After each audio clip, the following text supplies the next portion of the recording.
There's a reason you always feel watched in that hallway. At Paranormal M, we reveal what watches back. Subscribe if you're ready to meet the unseen. Knock at the dead dollhouse. I've always been the see it to believe it type. Not closed-minded, not dismissive, just cautious. I'll happily entertain ideas about UFOs and hidden dimensions or wandering spirits, but believe that requires evidence. And for the longest time, the paranormal sat in that category of maybe, but not yet. And just to tuck my own little opinion in here, promise I won't keep doing it. But for the previous couple of weeks, I thought somebody was replacing me, or I even was suspicious that it was my voice being used in AI, but it's actually me, apparently, from a few years ago, and I didn't even recognize my own voice. It's funny when you're not. Well, let's just say I was in a good mood back then, so my voice was hard to recognize. Anyway. So that clears that up. Not AI, not another person. Just me in a good mood. A long time ago. On with the show. When I was 23, this changed. And the shift was so sudden it felt almost violent. Not in a harmful way, but in the way your worldview can snap like glass under pressure. The moment you realize reality isn't as airtight as you thought. At the time, I was renting a tiny converted storage room behind a friend's house. The place was a box. No windows, just bare walls painted an ugly beige. When the light was off, it was pure void. My friend used to joke the house was haunted, and his kids, both under 10, told stories of the woman in the hallway. I believe them as much as you believe kids talking about monsters under the bed. Possible, sure, but not convincing. That night, I was sitting cross-legged on my mattress. I was working on a beat-up laptop. The room was quiet, and almost too quiet. Then, 3 blinding flashes lit up the wall in front of me. Not lightning, not headlights. These were pure white bursts, like industrial camera strobes given off in sequence. They left after images. They were burned into my vision. No sound, no source, just a wall that shouldn't have been glowing. So I sat there frozen, trying to think of some explanation, like an electrical surge or a migraine aura. Except I'd never had one. A few seconds later, from the corner of the room, comes a faint electronic melody. It's doing it in ding-dongs. The sound was coming from an old plastic toy cash register that had been tossed into the room months before and had no batteries, no working parts. I'd never once heard it make a noise, and yet here it was, politely chiming like a doorbell. I remember whispering, "Nope." Then I bolted into the main house and told my friend. And he only shrugged and was almost smug and said, "Yeah, told ya." Later, I went back in, pulled the toy apart. The wiring was shredded and dead. And to make it chime, I had to manual 2 exposed wires together with my fingers. So that's a short way of saying it wasn't automatic. It wasn't motion triggered either. Something invisible had closed that circuit on its own. And that was the moment my brain rewired. The flashes, the sudden activation of a dead circuit. It all smelled of energy, not ghosts. Electromagnetism. Like something discharged a burst of power enough to produce light in the air and briefly complete an impossible connection. It was physics, but physics misbehaving in ways I couldn't file under normal.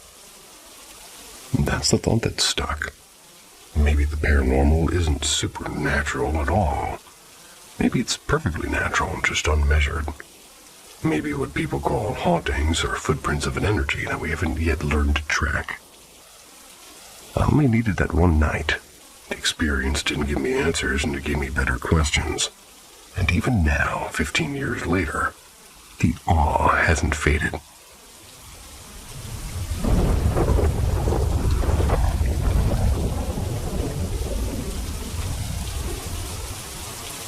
The things that shouldn't have happened.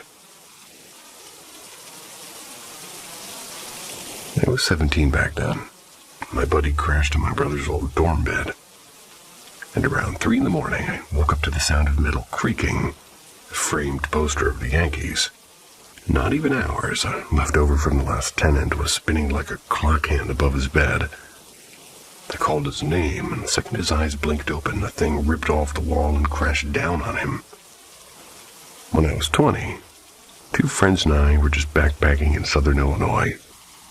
We're aiming for Bell Smith Springs. Back then it was wilderness all the way. No cabins, no fences, no signs of human life for miles. We set up camp in thick woods right before sundown. Then out of nowhere, 2 kids wandered through. She in a yellow sundress and he in khakis and a plain white shirt. They're holding hands like it was a Sunday stroll. They didn't acknowledge us at all.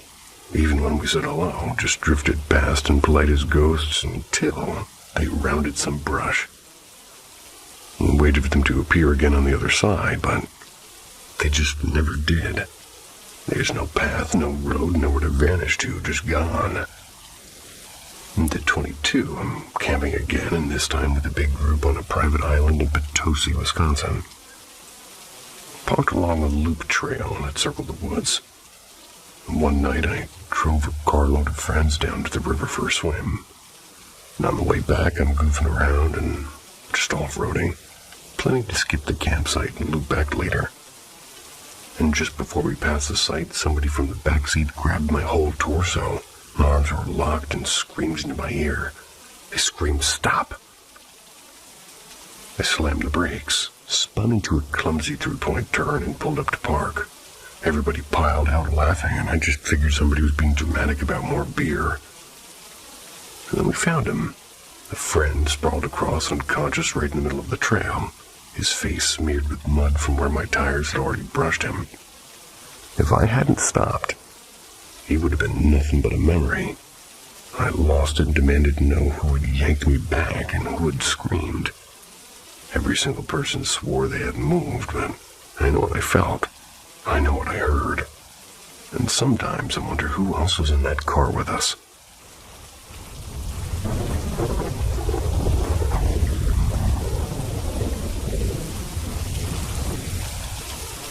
The friend called Whisper. My little cousin, who's only 5, told me he made a new imaginary friend.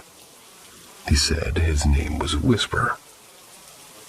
At first, I just brushed it off, and kids come up with strange things all the time. But then something about it started bothering me. You see, English isn't spoken in our house. It's not even our second language. The only English words my cousin knows are the ones I've personally taught him. And I swear on everything, Whisper was never one of them. He doesn't watch cartoons in English, and he doesn't play English games. There's simply no way he could learn that word. When I asked him if he picked the name himself, he shook his head and said very firmly, "No, that's his real name." And that sent a little shiver down my back. I tried to ask why his friend was called Whisper. My cousin explained matter-of-factly, because at night, he only talks inside my head. And that's when he's not nice anymore. And what makes it even creepier is how obsessed my cousin has become. He talks to Whisper constantly. I'll catch him whispering into a corner of the room, pausing as if he's listening, then giggling or answering back. Whenever I ask who he's talking to, he shrugs and says, "Nobody, just Whisper." At first, I thought it was just an overactive imagination. The more I hear him having these one-sided conversations with something I can't see, the harder it is to shake this uneasy feeling.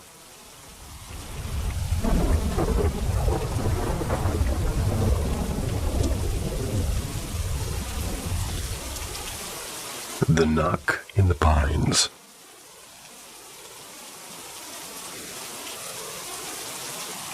I wanted to share something that happened to me about a decade ago. An experience that still has no explanation.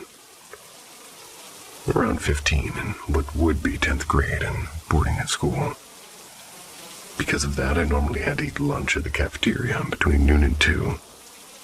But one Friday, my mother wrote a note excusing me, so I couldn't eat at my friend Daniel's house. There was 4 of us there. Me, Daniel, our buddy Simon, and Simon's girlfriend. Daniel's house wasn't far, maybe a 20-minute walk from school on the edge of town. It's tucked against a stretch of pine forest. It wasn't completely isolated, but it felt like the sort of place where strange things could happen. A long gravel drive led from the road to the porch, and the crunch of footsteps on that gravel carried clearly, so there was no way anybody could approach unnoticed. We had lunch without incident. Afterwards, Simon and his girlfriend headed out, went back toward town. Daniel and I stood in the porch long enough to watch them disappear down the gravel path toward the road.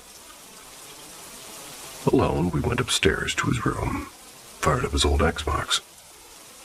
Not long after, we both heard it, a sharp, deliberate series of knocks at the front door. 4 in total. The sound was unmistakably human and clean and steady and intentional. So we exchanged a look. Maybe Simon forgot something, Daniel suggested. We went down to open the door and there was nothing. The porch was empty, gravel untouched and no one in sight. We shrugged it off, laughed nervously, and went back upstairs. 10 minutes later, it happened again, and this time 3 knocks. Same rhythm, same clarity. We hurried down once more, and there was still nothing.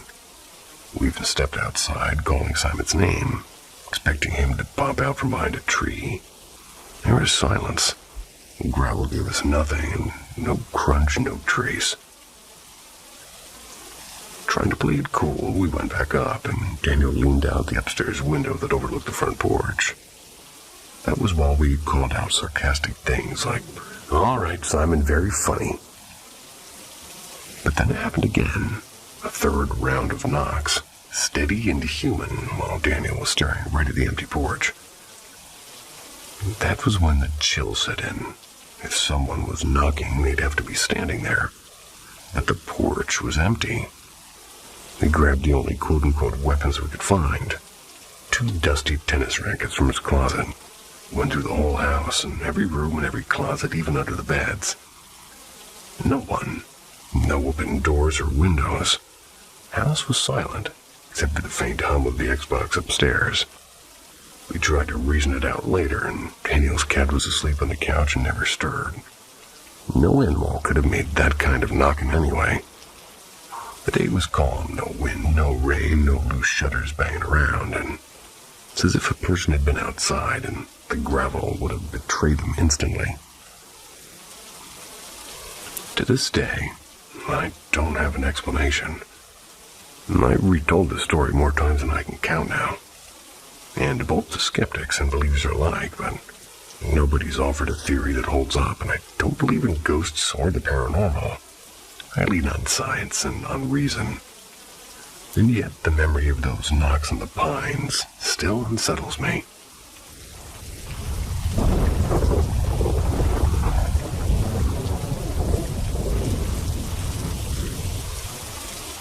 The visitor at the threshold. I swear this happened just last week. I wasn't meditating. I wasn't even trying to do anything strange. I was just lying in bed scrolling my phone. That was until my eyes felt heavy. Right as I started drifting off, my body suddenly felt like it weighed 1,000 pounds. The mattress seemed to swallow me whole. And then this deep humming filled my head, like a swarm of bees inside a power line. Before I could even process it, I felt myself slide out. Not stand, not jump, but slide right out of my body. I turned around and I saw myself still lying there, phone slipping from my hand. Everything looked almost normal, but muted, like the room was draped in smoke. The air pressed against my skin, and it was thick and heavy, and my movements felt more like floating than walking. And that's when I noticed it. By the door, where the hallway light usually leaks in, there was a figure, taller than the doorframe, pitch black with edges too sharp for a shadow. It didn't move, but somehow I knew it was waiting and watching. My lungs tightened. I tried to call out, but the sound caught in my throat like I was choking. Then the figure tilted its head just slightly, like it was listening to something. Or worse, like it had heard the thought forming in my head about bolting back into my body. Panic hit me like ice water. The second I slammed back into myself so violently that my chest seized up and I woke up gasping and my heart thundering. And the part that still makes my skin crawl is that door. I always close it before bed, but when I sat up shaking, it was cracked wide open. I haven't been able to sleep with the lights off since. I don't know if it was sleep paralysis or a hallucination or something else entirely, but it felt too real to just be a dream.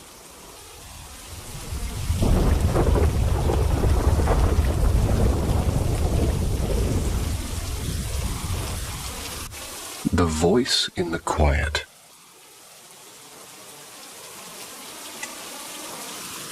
My wife died 14 years ago. She was only 30. For the longest time, I thought death had sealed every door between us. But in these past few years, since I stumbled into a deeper spiritual life, I found those doors quietly unlocking. The first time it happened was during the pandemic, when I had just become a Quaker. Quaker worship, if you don't know, it's about sitting in silence, waiting for that still, small voice of God inside you. One morning, my eldest son agreed to sit with me. He isn't much for religion or stillness. Within minutes, he was squirming and tapping his shoes against the floor. As I watched him fidget, I suddenly heard her voice, clear, warm, and impossibly familiar. It was in a different language, and, Sin ganas ni el café sabe bien. Without desire, even coffee has no taste. That was one of her sayings.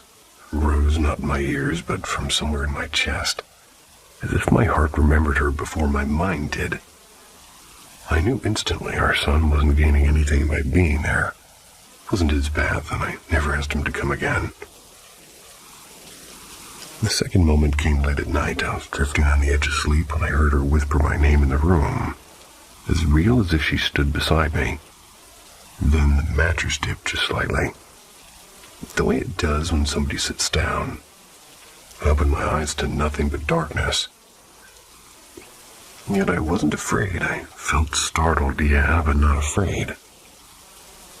The most recent time was only a week ago. I dreamed I woke in her arms and we laughed together, catching up on the children and the grandbabies, and the year that had passed without her. It was all so ordinary, so casual as though time itself had been fooled. Then I realized I was dreaming, and I told her I didn't want to wake but had to. I kissed her, and as I opened my eyes, I could still feel her hand laced in mine, warm and steady, long enough for me to fall back asleep smiling. Once or twice she's even spoken to me about what comes after. She says it's hard to explain, that it feels like everyone is together and separate but inseparable, and individual and yet part of one another. A chorus, not a crowd. And so I walk on, carrying these glimpses like lanterns. To me, it's proof that love is not undone by death, only altered, waiting in the quiet for us to listen.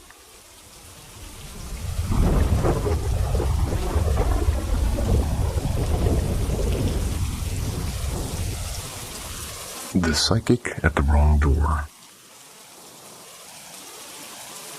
Back around 2013 or so, my cousin, barely a teenager then, was wandering down a strip of shops, looking for a sandwich place.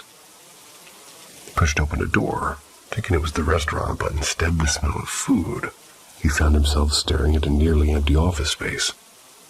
And inside that space sat a woman at a desk, calm and watchful, like she'd been waiting for somebody. Realizing his mistake, he mumbled a quick, "Sorry," and backed out.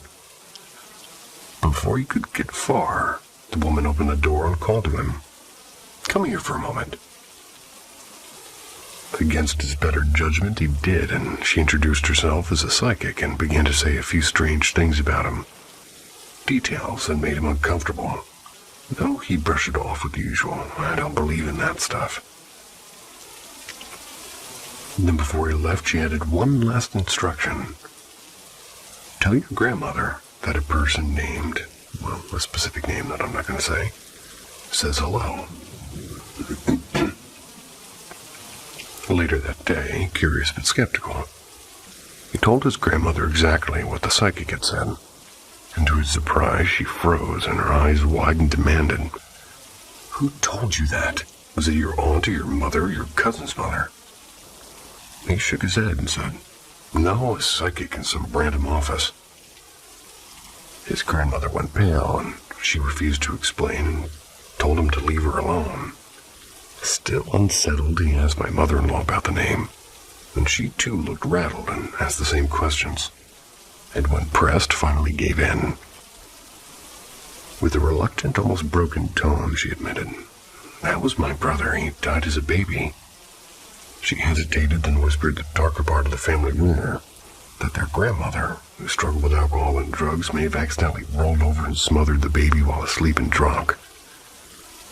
In that instant, my cousin's skepticism cracked. Whatever he thought of psychics before, that night he became a believer. "Give me the number of that person, would you?"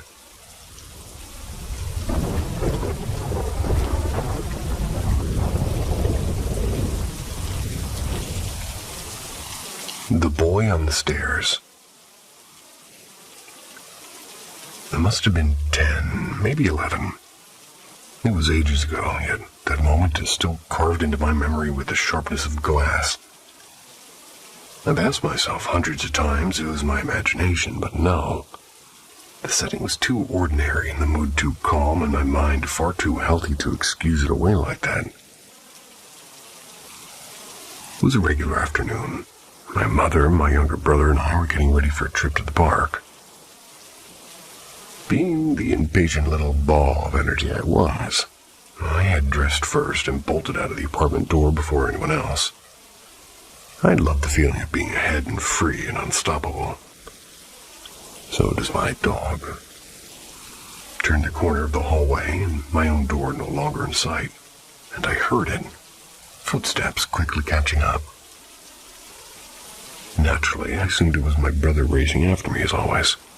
And sure enough, someone rounded the corner. But it wasn't quite him. The boy looked like my brother. He dressed just the same. But the way he smiled, it was wrong. It was wide and unnatural. Like a stranger wearing my brother's skin. Without even glancing at me, he sprinted down the staircase, laughter all over his face. I called out to him, and in that same instant, my real brother answered from behind me, and I froze. He was just stepping out with my mother, confused at why I was shouting his name. I demanded to know if they had seen the other boy, the boy who looked exactly like him. They only shrugged, offering no answers I could trust. And that was the first of many strange encounters in my life, but perhaps the one that unsettled me most. If it wasn't my brother, then who or what had just smiled at me and run into the dark stairwell?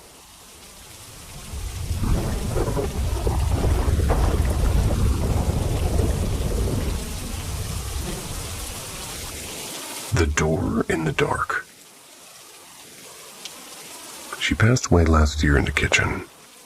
A narrow room with a sliding door that always seemed a little bit too heavy to close. And after her funeral, I dreamt of her.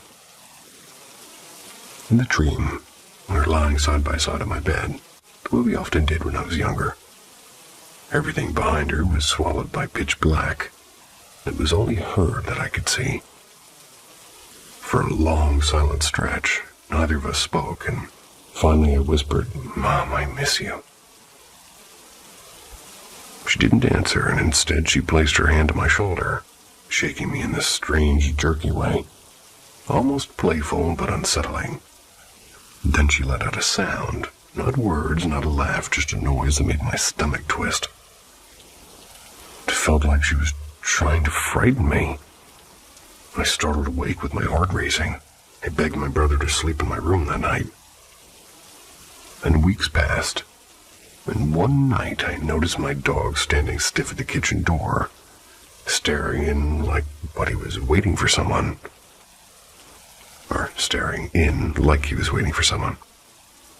And a few seconds later he turns away, and other nights, though, he growled and barked at the same door with his hackles raised, as if he knew something was there that I couldn't see. Then my grandmother, who lived just next door, told me something that made my skin crawl. She said my mother had been making her presence known. And once, while lying alone in bed, she heard my mother call her name. She answered out loud, but the room remained still. And another night, she swore she felt the weight of somebody pressing against her pillow, as if sitting at the edge of her bed. She told me she thought it would be my mom. Now every time I see that kitchen door at night, I wonder, is it just a door or is it still hers?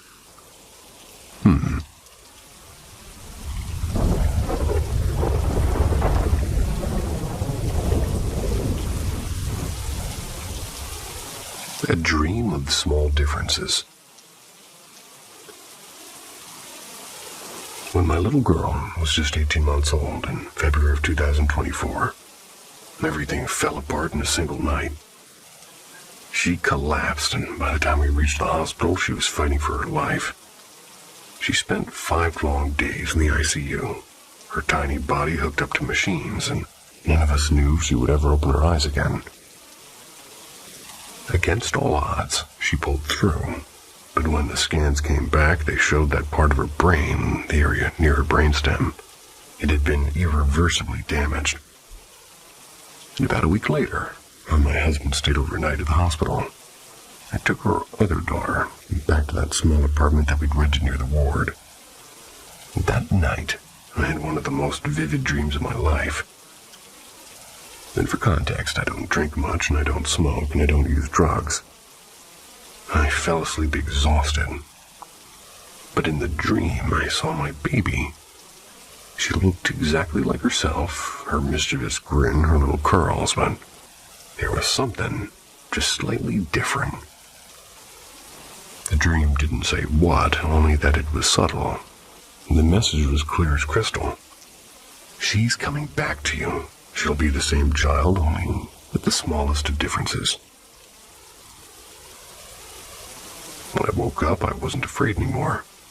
Even though at that moment she couldn't move and couldn't swallow and couldn't even sip water. I knew she was going to be okay. 2 months later, we walked out of the hospital.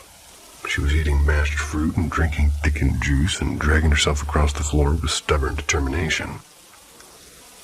Fast forward a few months. She's walking on her own again.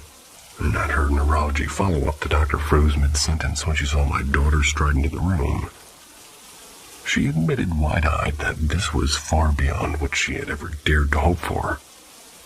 It wasn't just recovery, it was a miracle in motion. Now it's September 2025.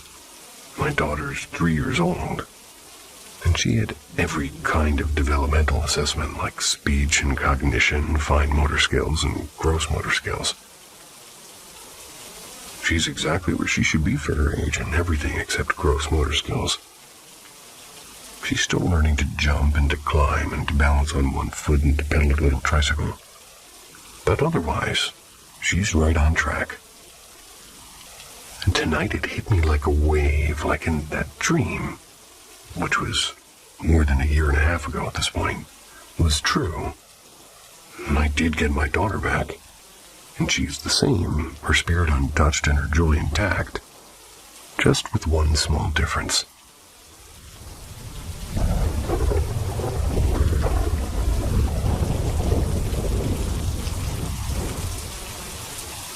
The breathing in the dark.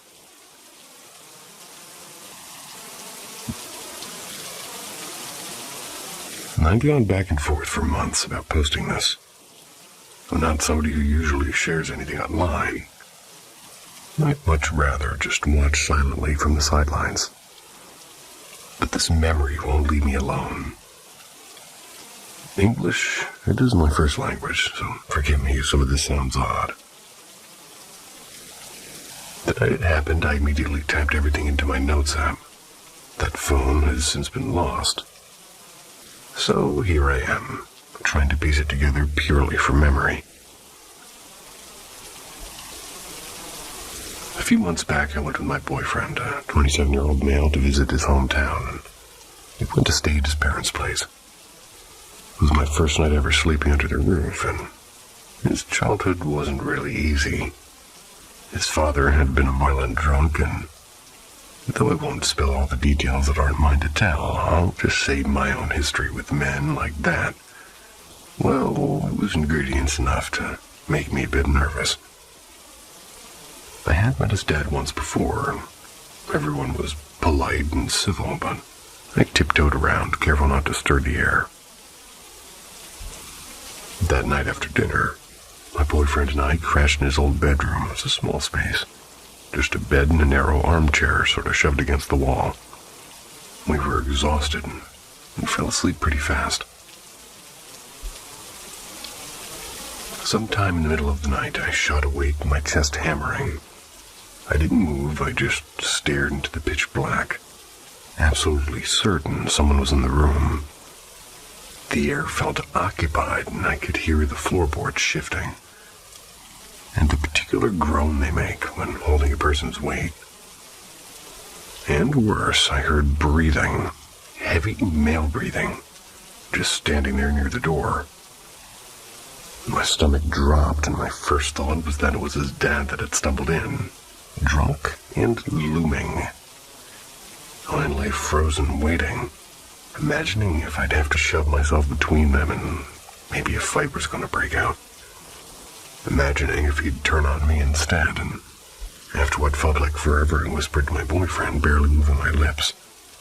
I thought someone was in the room. I told him. Half asleep, he muttered there was nobody there. I begged him to at least turn on the lamp. The moment he clicked it on, the sound vanished. The room looked perfectly empty. Just peeling wallpaper in the shadow of that armchair. No footsteps, no breathing. It was like a channel had been switched off. He pointed out that if anybody had come up, we wouldn't have heard the creaky staircase, and the door was still shut tight. He turned the light off and drifted back into sleep. It took me a long time to unclench, but eventually exhaustion pulled me under again, too.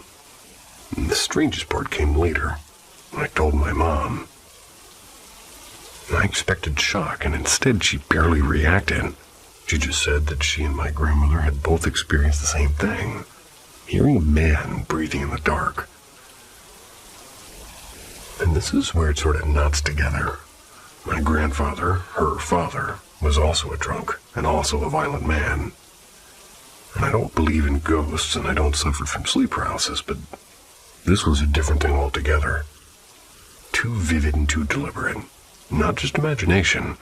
The terror was real and paralyzing. Like someone was silently waiting for the moment to strike. Even now, my pulse quickens. That sound is burned into me.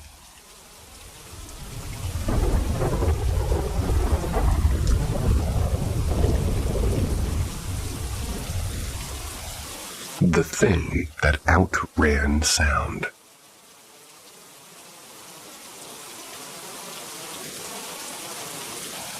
About a year back, I was at my childhood buddy's place. He doesn't live in a mobile home anymore, and he's got the small wooden house tucked at the edge of a pine grove. I was on his old sagging couch, a couple of beers in. We were just trading the usual chatter with work and family and who got fat and who moved away. Nothing remarkable. When it got late, I finally stood up and said, "All right, man, I'm out. Gotta drag myself to work in the morning." He laughed and said something like, "Yeah, same here." He walked me to the door, and that's when it hit me. This sudden, gut-deep sense of dread. Like somebody just dropped a block of ice down my spine. The second the front door opened, that feeling seemed to triple. My car was parked right out front, gravel driveway, headlights catching a shimmer of pine needles. And as I stepped out, I heard or maybe felt something, like a shift. Rustling and breathing. Could have been a stray cat, maybe a raccoon nosing around, but it felt bigger than that, and closer, like it wanted me to know it was there. I told myself, don't look, don't let it know you're afraid. So I walked steadily, like nothing was wrong, straight toward my car. I reached for the handle and lifted my eyes, and that's when I saw it. At first it looked human, like a figure, but before my brain could even process it, the thing moved. Not like a man, not like an animal, faster than sound, faster than thought. One blink and it had crossed the driveway without a single crunch of gravel. No noise at all. I froze and I stood there like a statue. Hand still on the handle, every hair in my body standing up. I must have been locked there for 40 seconds, maybe even more, before I forced myself inside. When I turned the key, the radio blasted to life. But even that didn't shake the chill. At home, I couldn't shake it either. I dreamed about it for weeks, this formless mass of weight but no shape. My dog barking and scaring the living hell out of me. And yet I saw it, or something like it. I don't buy into ghosts, demons, or any of that. Never really have. But I swear on my life, whatever I saw that night, physics doesn't explain it. It's the only time in my life I've been genuinely afraid of something that shouldn't exist.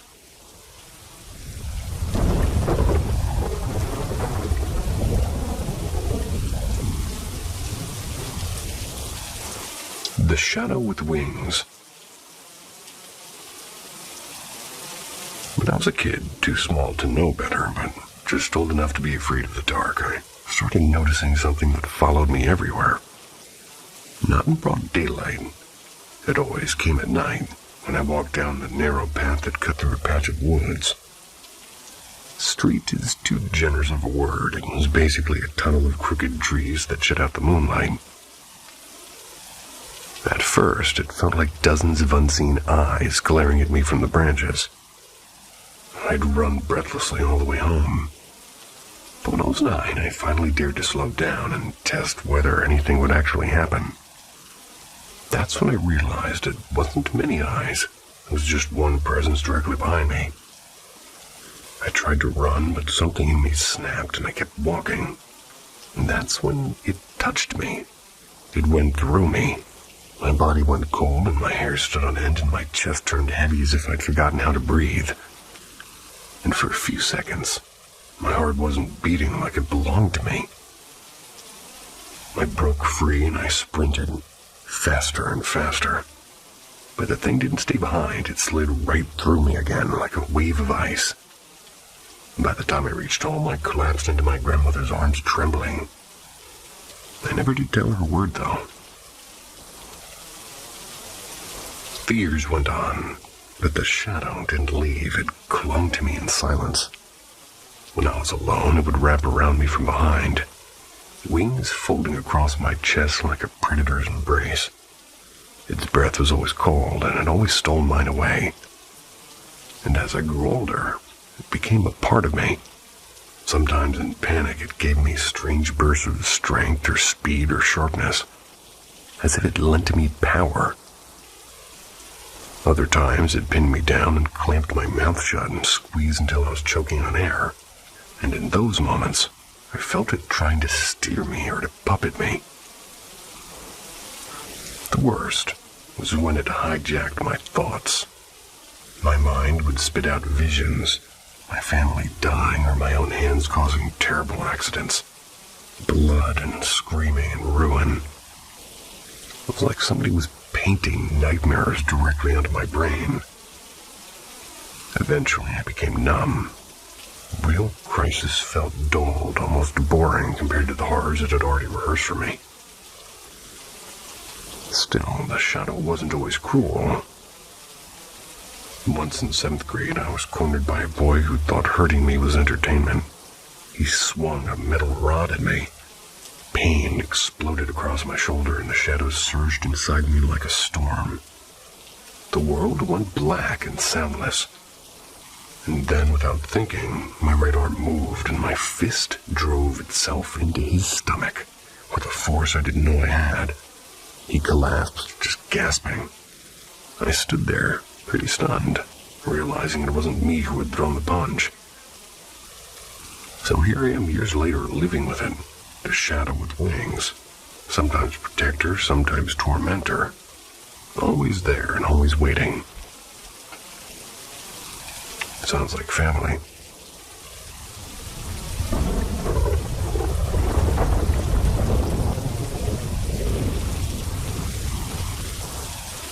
The arm in the doorway.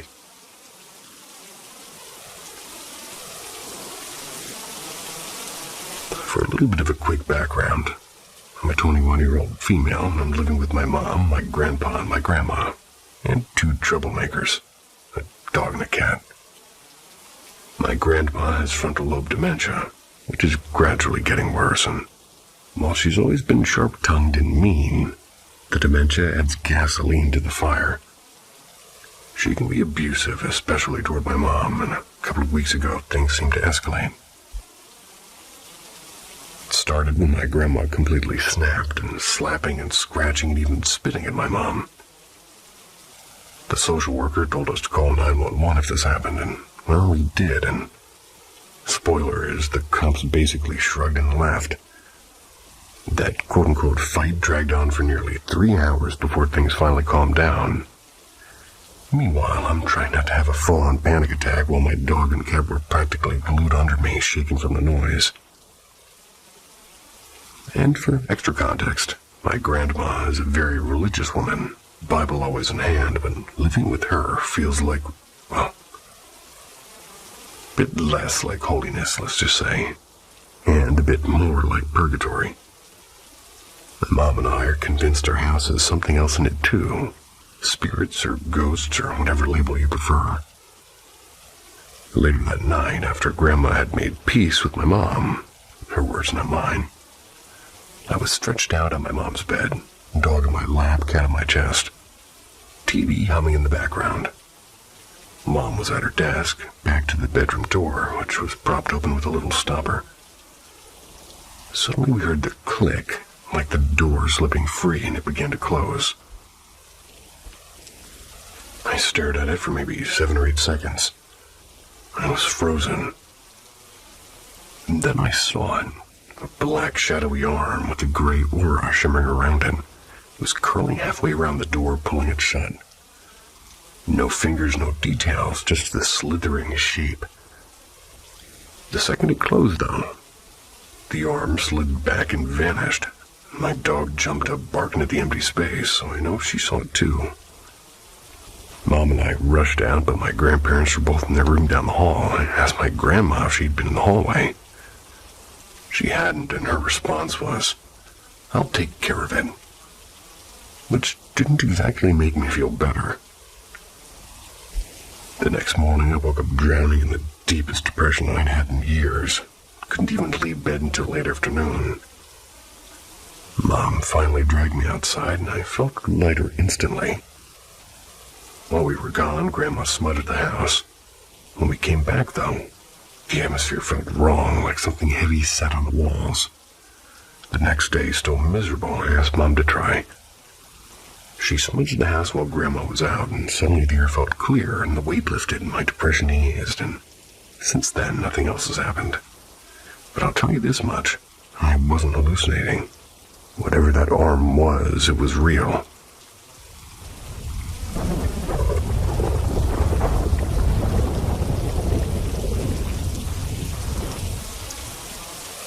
The fingers in the house.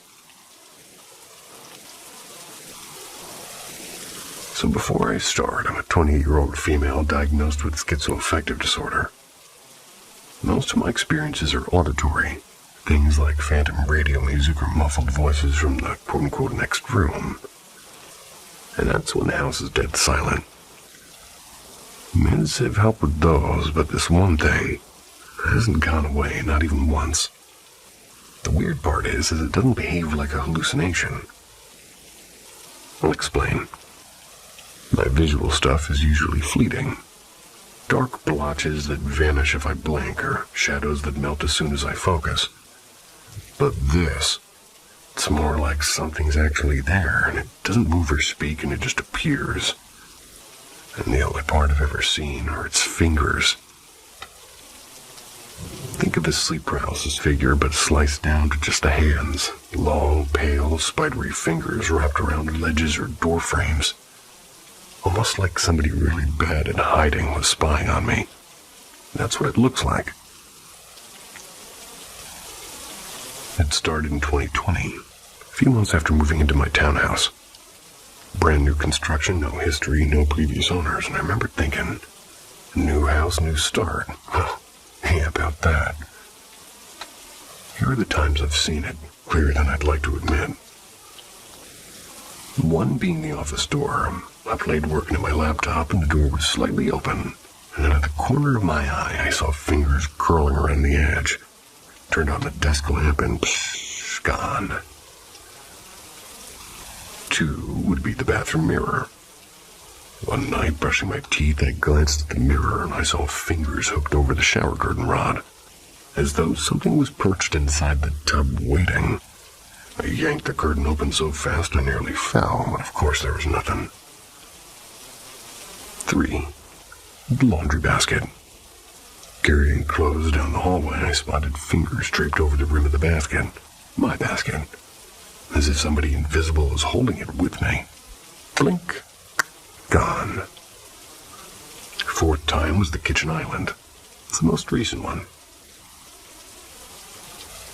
Afternoon, sunlight streaming in, totally normal. Till I noticed fingers gripping the far edge of the island. Kept my eyes down, grabbed a glass of water, pretending nothing was there, and when I looked again, psh, empty. It never makes a sound, it never follows me. It just shows up. When I've switched medications, I've changed doses and checked with doctors, but nothing affects it. And because it only began in this house, I've started wondering if it's just or rather, if it's not just my brain. Maybe it's something else, like a fae or a spirit or whatever label fits. Something that likes to peek, surely. I know how crazy this sounds, but it's always the same. Fingers too long and too thin, curling over ledges where they don't belong. And if there's a body attached, I really don't want to see it. I feel ya.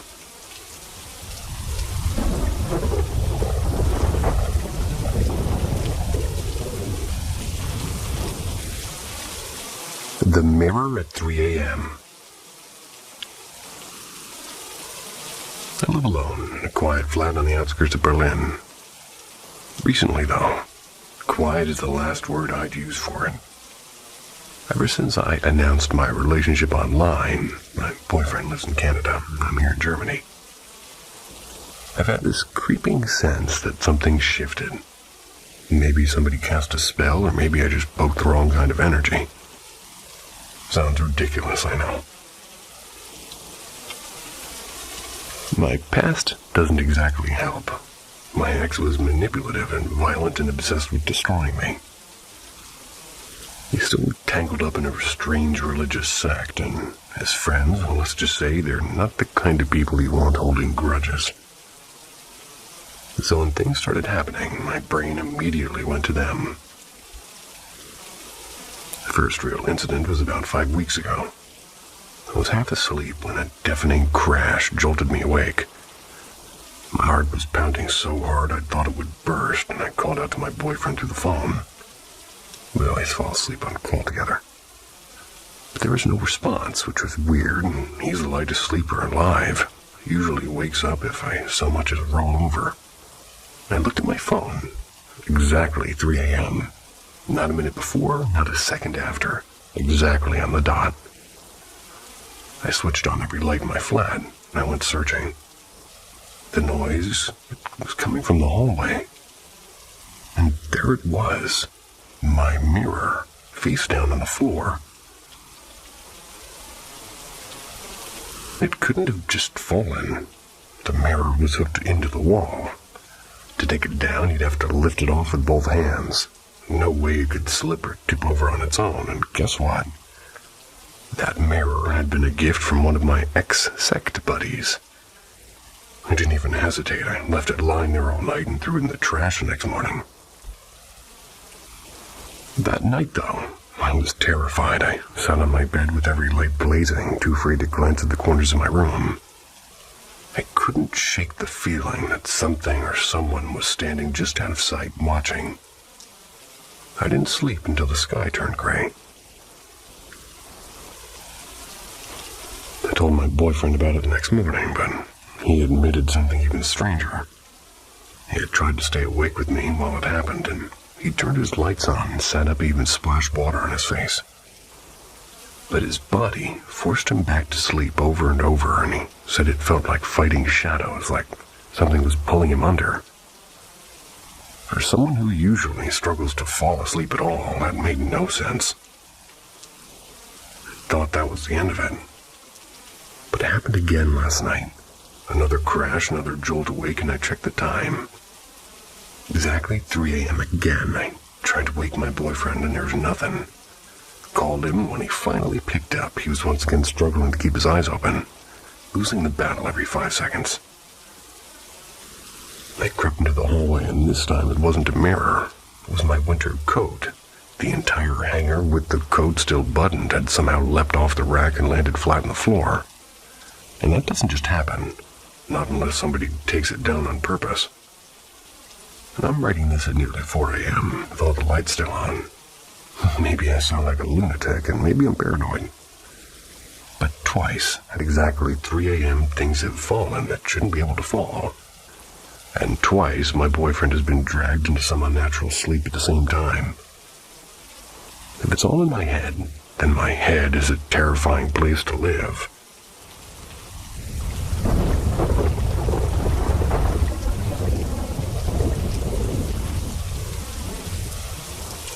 The bridge that wasn't there. It was late October, and Halloween was creeping closer, and my boyfriend back then, let's call him Daniel, he suggested that we go stargazing. And I'd been wanting to do it for ages, but we never figured out where to go that was high enough and far enough from the city lights. I remembered Raven Rock, a place I'd hiked quite a few times, and I thought it would be perfect. Quiet and remote, and plenty of spots to lay down and look at the sky. While we were getting ready, I had this crawling sensation on the back of my neck. Nothing specific, just a warning itch, and I brushed it off, and on the way there, I decided, for reasons unknown even to myself, to play in the pines. Creepy old song, especially at night. And of course, right as it came on, we drove under a narrow stone bridge. That's when the atmosphere snapped. The air got heavy, almost metallic. I went quiet because suddenly it felt like we weren't alone. Less than a mile later, we rolled into a tiny town, but the whole place was dark. No porch lights, no TVs flickering, nothing. It was like somebody had painted windows black. I wanted to turn around then, and I should have. But Daniel said, "It's just another 20 minutes." We tried changing the music to something more upbeat. It didn't help. The road stretched out forever. I was winding through places I didn't recognize, though I swore I knew that mountain. And all that time, we passed only one car. We came by an abandoned playground instead of a school. Rusty swings barely moving in the night air. And the second we passed it, I felt the temperature drop. My skin prickled like ice water, and I could have sworn somebody was sitting behind me, watching through the rear view. The presence was so strong it made me shiver. I told Daniel to turn around, and he didn't argue. We drove back the way we came, except we didn't. The playground was gone, and just gone. The road wound in places neither of us had ever seen. 10 minutes later, we were just spit out to this road, and it was labeled Hollow Creek, a road I know for a fact doesn't lead anywhere near Raven Rock. 20 minutes after that, somehow we ended up on the highway near Damascus. We hadn't driven through Damascus to get there, and the back roads were suddenly full of cars and gas stations and normal life again. Felt the dread lift a little, but I didn't sleep that night. Because to this day, I still can't explain it. The bridge, the town, the playground, none of it should have been there, and yet it was.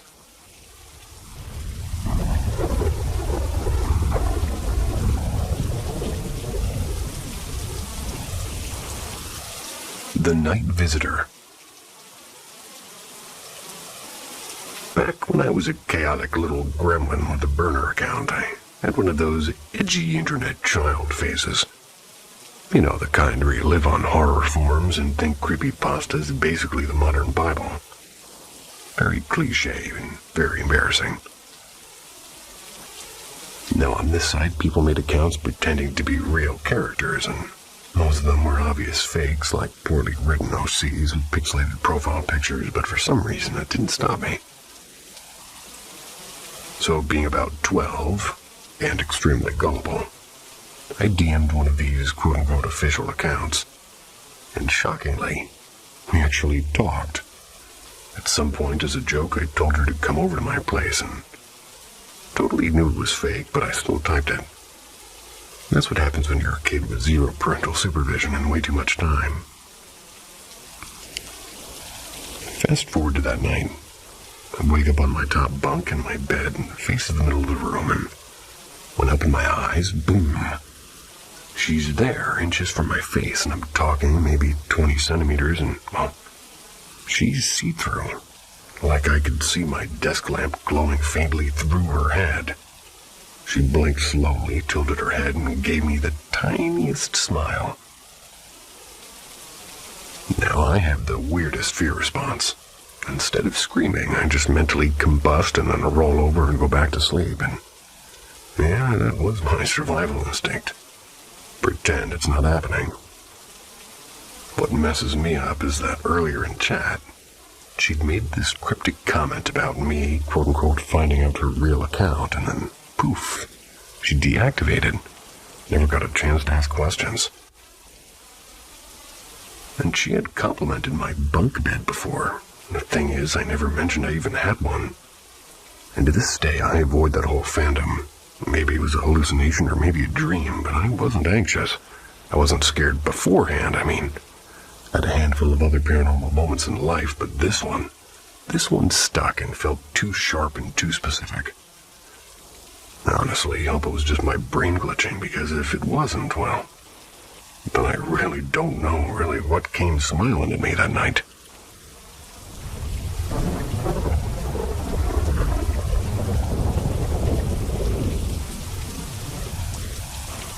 Laughter in the dark. I've had a handful of unsettling encounters over the past few years. I can't help but believe they involve something, well, otherworldly. I work the overnight shift in a group home for adults with intellectual disabilities, and when the world outside is quiet, the house isn't always as empty as it seems. Sometimes, sitting in the living room, I suddenly feel eyes on me. There's this old leather recliner by the window, the kind that groans when you sit down, and I've heard the cushions sigh and felt the floor tremble, as if somebody had just thrown themselves into it. But when I turn my head, the chair is vacant. No one is there. Other nights, I've caught a flicker of movement, the shape of somebody peeking around the hallway corner. Just enough for my brain to register before vanishing. I'll check on our residents, and both are sound asleep, and they're breathing steady. Once, The entire living room floor shivered as a heavy pound sort of echoed from the basement. It was like fists slamming against the ceiling beams. But the moment that left me shaken came one night in the kitchen. I was making a sandwich when something darted past me. A figure running down the hallway just on the edge of my vision. My stomach dropped and I froze, pretending not to notice. And right then, my phone, my smart assistant, lit up on the counter and chirped. "Sorry, I didn't catch that. Could you repeat yourself?" I hadn't said a word. And I'm not the only one. My coworkers on the night shift had whispered about the same things. Shadows and voices and furniture moving when it shouldn't be. And then there was one summer when all of our residents, a usually quiet man, went through a strange spell. For weeks he wandered the halls, giggling and chatting to the empty air as if he were holding conversations with a friend only he could see. And we only cared for 2 individuals in this house. Both are nonverbal, both have limited mobility, which is exactly why I can't take the memory of that night in the kitchen. Whatever I saw rushing down the hallway, it wasn't one of them.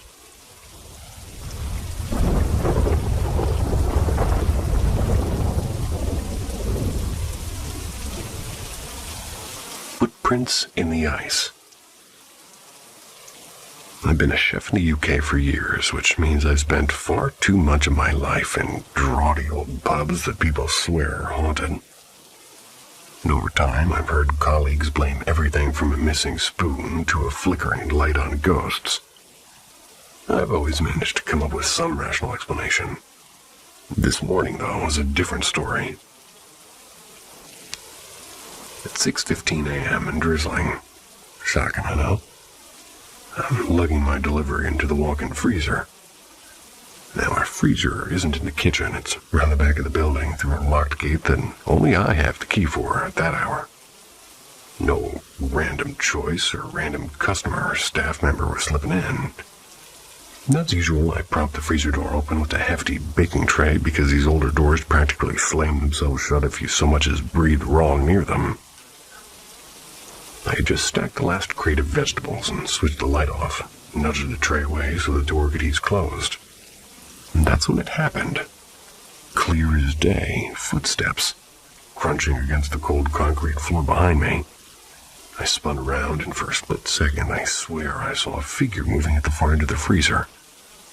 Instinct kicked in and I shoved my arm against the door to stop it from sealing me. And apparently, whoever was inside, I actually called out, "Oh, sorry, mate, didn't know you in there." I flicked the light back on, stepped in. It was empty, completely empty, with no movement, no sound, just boxes of frozen chips staring back at me. And at the time, I shrugged it off and tried to keep busy, but sitting here on break, I can't shake it. It wasn't just a shadow, I heard those footsteps. Usually I'm the first to laugh off ghost stories, but this one, I can't find a neat, logical explanation. For what it's worth, I never felt scared, just confused, like whoever or whatever was there didn't mean harm, only to be noticed.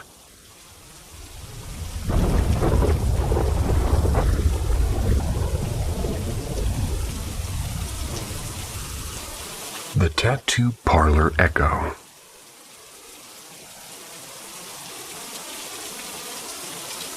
So I work at this little tattoo parlor. It's tucked away in the edge of town. Not spooky woods edge of town, but like behind a strip mall with a nail salon and a family insurance office.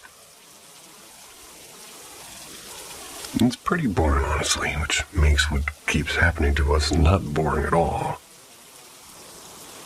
You see, we keep hearing animals.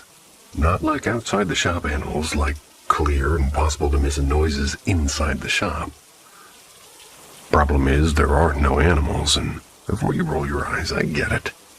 A random meow is not proof of ghosts, but when it's this loud and this distinct, and this random, you start questioning reality.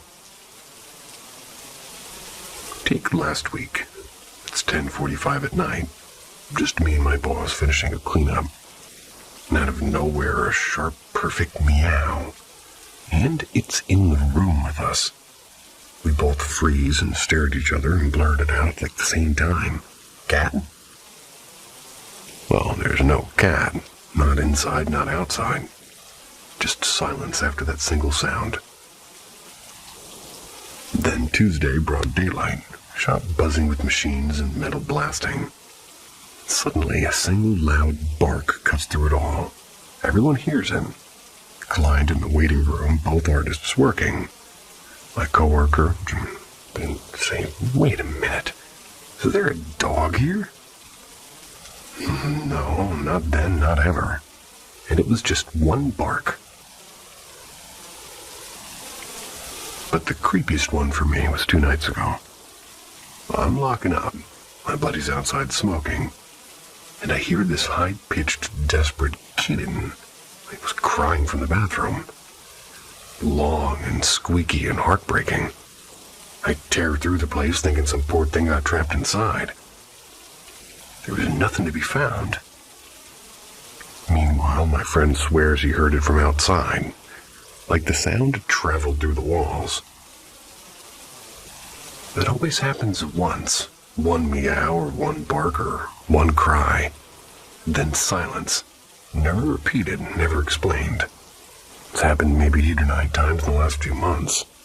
And apparently it's been going on before I even started working here. Now my boss, she's big into animal rescue. Over the years, she's fostered more cats and dogs than I can count.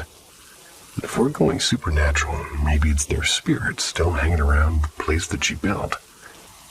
A sort of furry afterlife reunion, except, well, loud and brief and totally unnerving.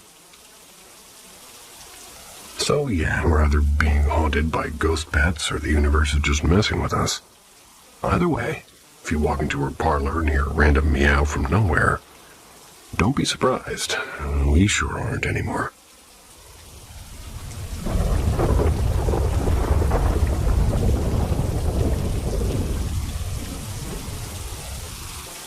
The thing with the bull ears.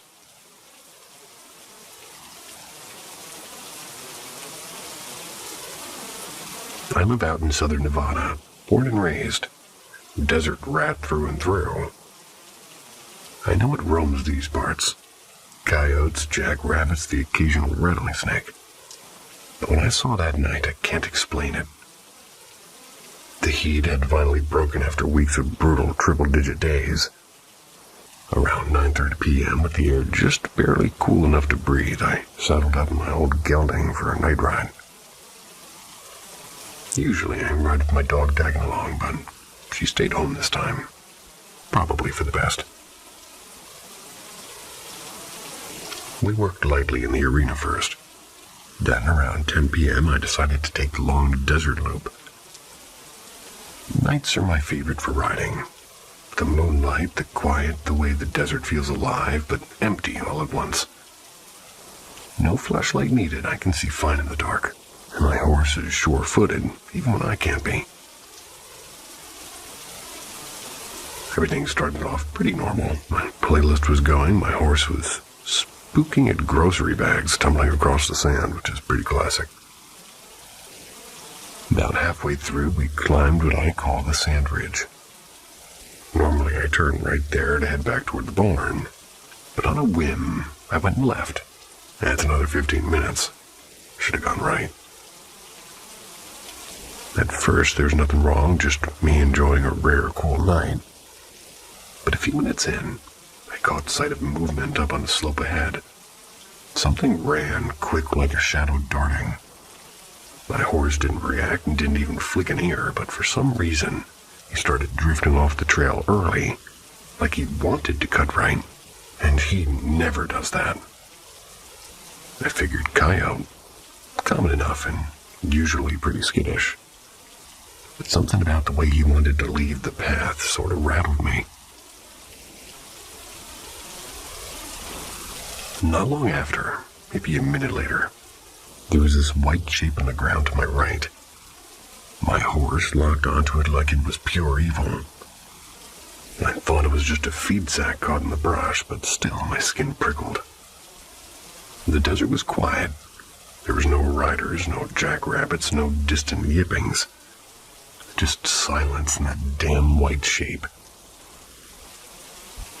We pressed on, trotted through a narrow wash that split into 2 paths home. I was jumpy enough to call my dad and chatted with him for a minute just to shake my nerves. Nothing behind us, or so I thought. But the feeling it wouldn't quit. It grew heavier, like the air itself wanted me gone. And by the time we neared the fork, I gave in and climbed the hill early, pushing toward the barn lights. At the top, I relaxed for half a second. The arena's floodlights washed the desert, and like an artificial day, my horse dropped his head to munch on sort of like a bush, like nothing had happened. I even laughed and said, "Guess nothing's chasing us, since your dumbass is eating." I shouldn't have said it, because when I turned to glance behind us, something was there.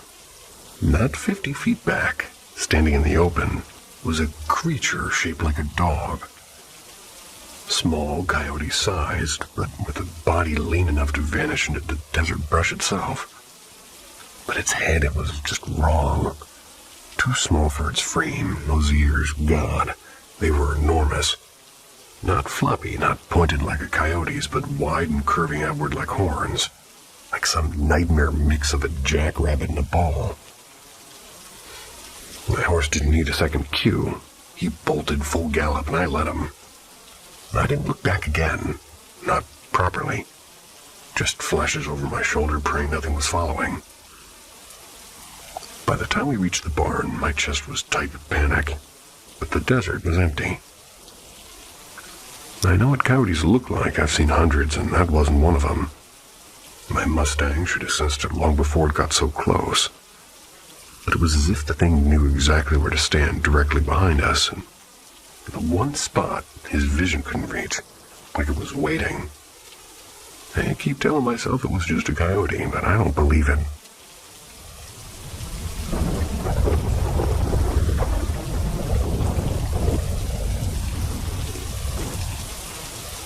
The thing in the dark.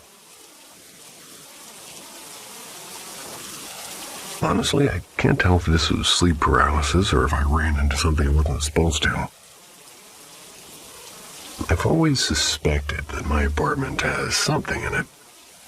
But this was on a whole other level. I was drifting off, half asleep.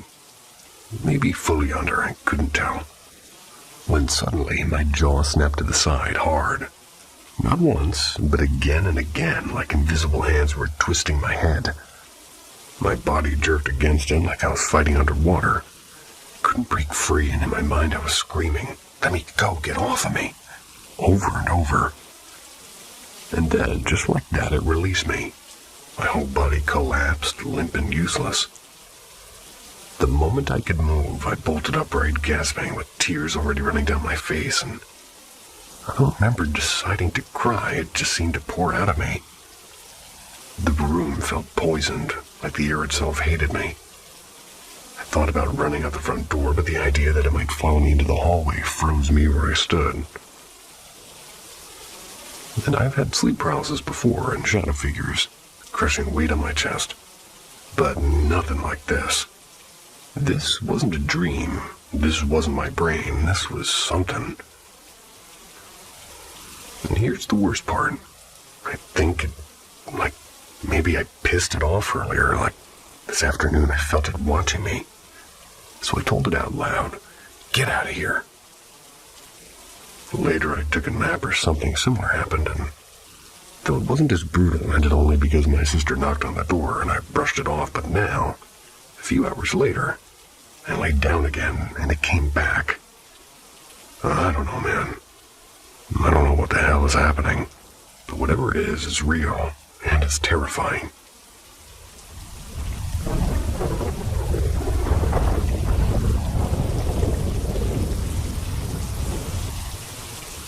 The whisper in the study. It began with small, almost polite disturbances. Motion-activated lights kind of sparking awake at odd hours. The sound of footsteps in empty rooms. The unmistakable sensation that we're not alone. My wife felt it. I felt it. Even a visiting friend who had no idea of these happenings walked away shook. The disturbances, they seemed to build like an orchestra tuning up. And this one night in particular, I awoke to something brushing against me. It was subtle and deliberate. And, mad as it sounds, I swear I once felt a tongue where no tongue should ever be. Yikes. Terrified, I threw myself into a cleansing ritual, calling on every protective practice I could, and oddly enough, that terror set me on a spiritual path I hadn't expected. I began studying meditation, practicing divination, and eventually joined the Rosicrucian Order, the AMORC. But the strangest part of this journey has not been the waking experiences, it's the dreams. Once I dreamed of an empty house. Outside the window stood a Union soldier from the 1860s, middle-aged, uniform pretty ragged, and he smiled at me. A smile too sharp and too knowing. But he could not cross the threshold. My wife's dreams were darker. She once dreamed of a spirit pressing her down and strangling her, only for her to break free and find a man with a knife waiting. The spirit, she realized, had not been her enemy, but her warning. Things are calmer now, mostly. Except in my study, the room where I meditate, where I did my first Rosicrucian initiation. There, the lights flicker on by themselves in the small hours, as though somebody's browsing my books, and it feels not hostile, but almost companionable. I thought I was going to get stuck on Rosicrucian, but I got stuck on companionable. Who'd thought? But then came the dream after my initiation. Half asleep, half something else, a whisper, close and low, and I wanted to... said something like this anyway. I want to be you. I want to live inside you. And at the same moment, faint touches trailed across my skin, in time with the voice. I wanted to believe this chapter's closing, that I'm not fanning flames by seeking spiritual growth. And I'm not afraid, not like before. But I wondered what doors I've opened, and whether I have a guest in my home who is far too interested in staying. You got me at the tongue part.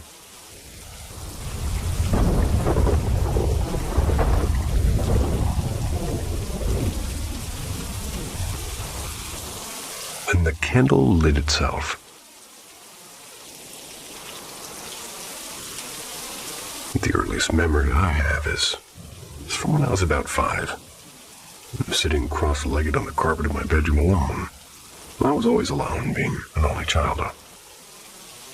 My little TV sat on a stand by the door, and I was staring absently at the wall beneath it when the knocking started. Heavy, deliberate knocks. Not on the door, but from inside the closet behind me.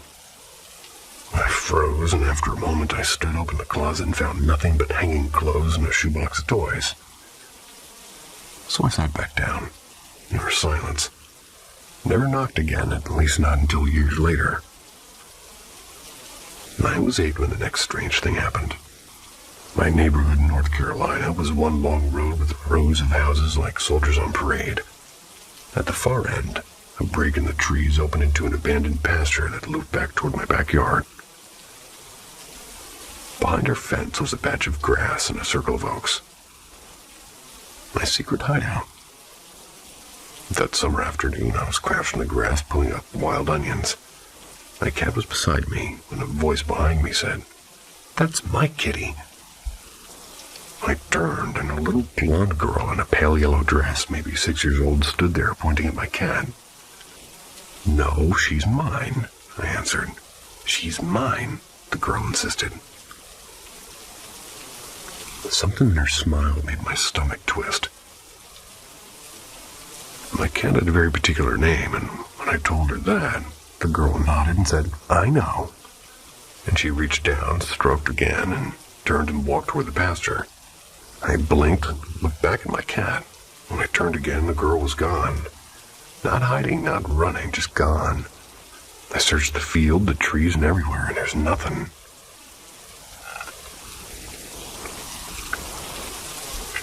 At 10, I lost my best friend to a sudden illness. She was 11, and I had stayed at her house the weekend before that. Next morning, she was gone, and she was the only person I'd ever confided in about my strange experiences. 2 months later, she came to me in a dream, and I'm sitting at a wooden table in the woods when the forest fell completely silent. And there she was, walking toward me. We sat together for what felt like hours, and she told me she was safe and that it was time for her to go. She stood and smiled and walked away, and as she faded into the trees, her voice, loud, clear, and impossibly real, whispered my name. Whispered it right into my ear and jolted me awake. I ran to check on my mom and dad. They were asleep. No TV, no trick of sound, just her. She visited me many times in dreams since, though now I only see the back of her head as she slips farther away each time. 12 years had passed since she died, and yet only a few months ago, her childlike voice broke through my SB7 ghost box, calling my name again. As I grew older, and the activity in my house only intensified, my parents had their own experiences and never dismissed mine. We even held seances together in the kitchen. 2 woman spirits were regulars there, laughing softly in the dark. And once, just after midnight, I heard the sound of a war movie. Explosions and gunfire and shouting. It was coming from the living room. When I went to check, the TV was stone cold dark. Another presence, the old man spirit, revealed himself as the one who knocked on my closet all those years ago. He rattled doorknobs, tapped on my window, and lingered outside in shadows. He never felt cruel, but maybe a bit curious. Not every visitor was kind. There was the watcher, not human, not kind, just other, I guess. I felt it standing in the hall at night watching, and one evening in my mother's vanity mirror, caught its reflection rushing past him. A solid black figure, and tall and faceless. Not visible to my eyes, only in the glass. I chased it, told it to leave, and afterward cleansed the house with sage. During a ghost box session that followed, the voices went silent until only a male voice finally broke through.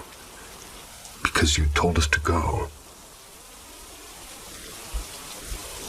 There were darker moments, too. Like a guttural growl erupted once, right behind my shoulders. I leaned down to pet the dog. My mother heard it, too. Moments later, a candle flared to life without being touched. And one morning after rain, I glimpsed something brighter, like a ball of light hovering above the grass outside the last door, shimmering like a star. By the time I ran outside, it was gone, and I still believe it was one of the Fae. Over the years, the experiences have only multiplied. Voices, shadows, lights, scratches, and whispers. The spirit world has been stitched into the fabric of my life, literally. Not distant, not foreign, just closer than most people dare to imagine. Stay awake.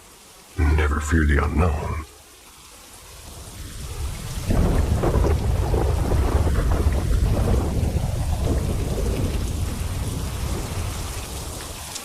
Ghosts in the Keychain.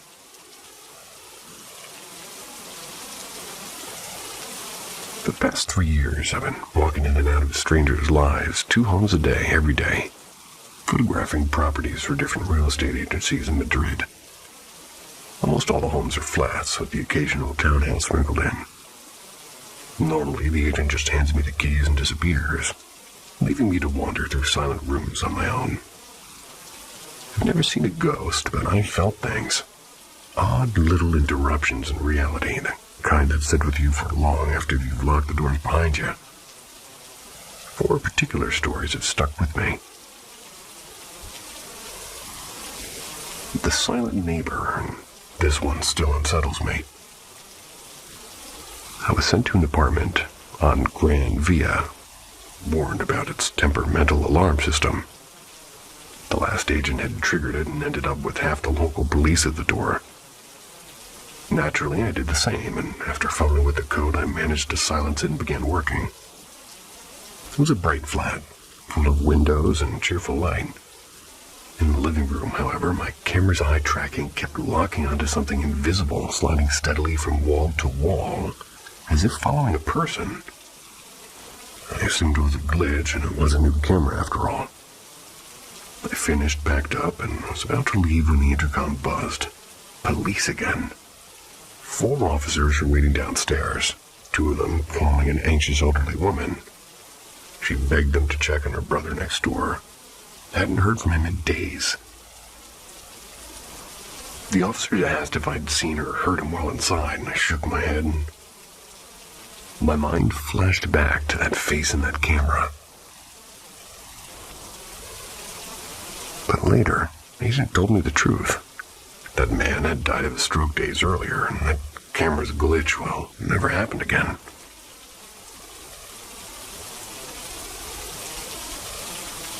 The painter's flat. An elderly painter had died, leaving behind a hoarder's nest of canvases and junk. By the time I arrived, the place had been cleared, except for one stubborn wardrobe door that kept creaking open. Halfway through the shoot, the building's buzzer rang. No reply when asked who it was, and thinking it was an agent, I locked the door anyway. Elevator rattled up to my floor, and I stood by the gate waiting. The door finally swung open, and I greeted my friend, and no one was there, and the elevator was empty, completely empty. Later, the agent admitted he never liked being in that flat either. Doors slammed for no reason during showings. He never managed to sell it, but another agent eventually took it over. Third story is the forgotten outfit. This one wasn't scary, but unbelievably sad. I mean, a small, flattened, quiet barrio.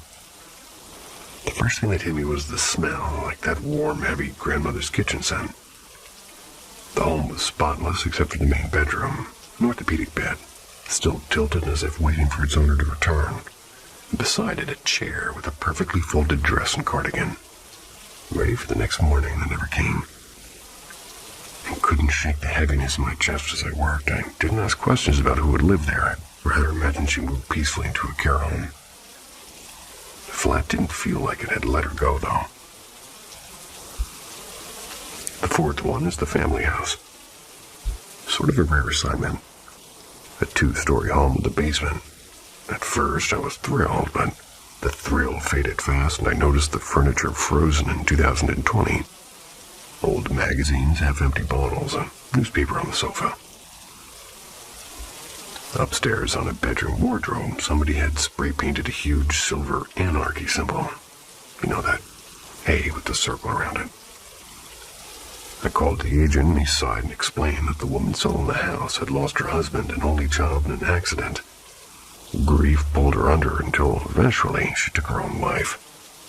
Not in the house, but close enough. By the time I reached the garage, I was already uneasy. Heavy metal door slammed shut behind me hard. Though I'd propped it open myself, and, well, worse is the knob inside didn't actually turn. The outer garage door was locked too, and I spent an hour trapped underground until the agent came to rescue me. That house is still empty today, and I sometimes drive past it. Curtains haven't moved. I stepped into over 300 homes. Only 4 have left me with stories worth telling. It's a good ratio. These days, I fear the living far more than whatever lingers after.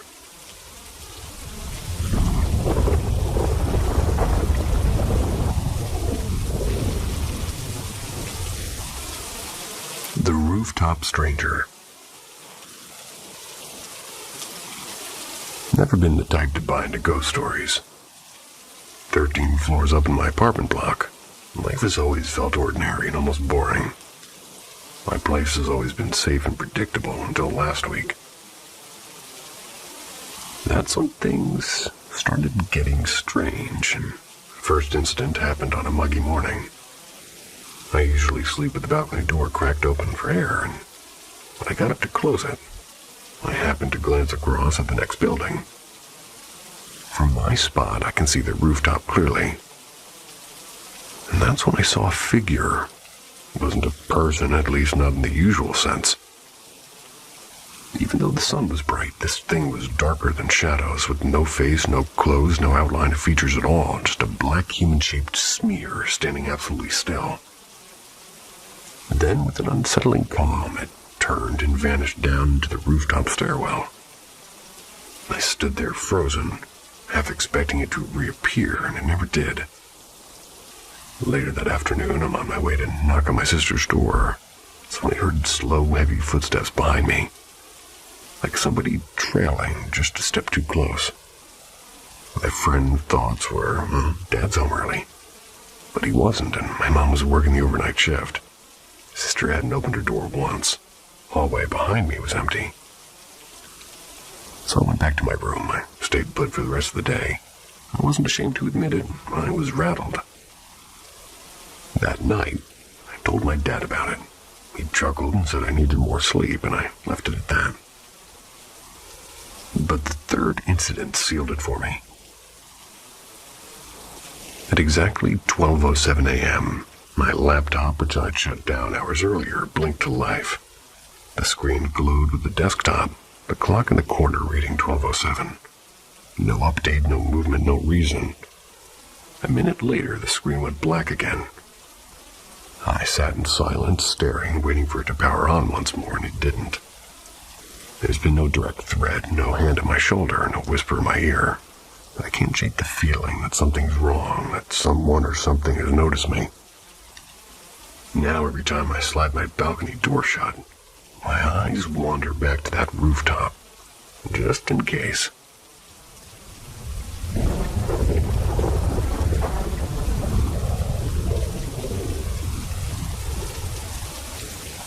The Silent Guest.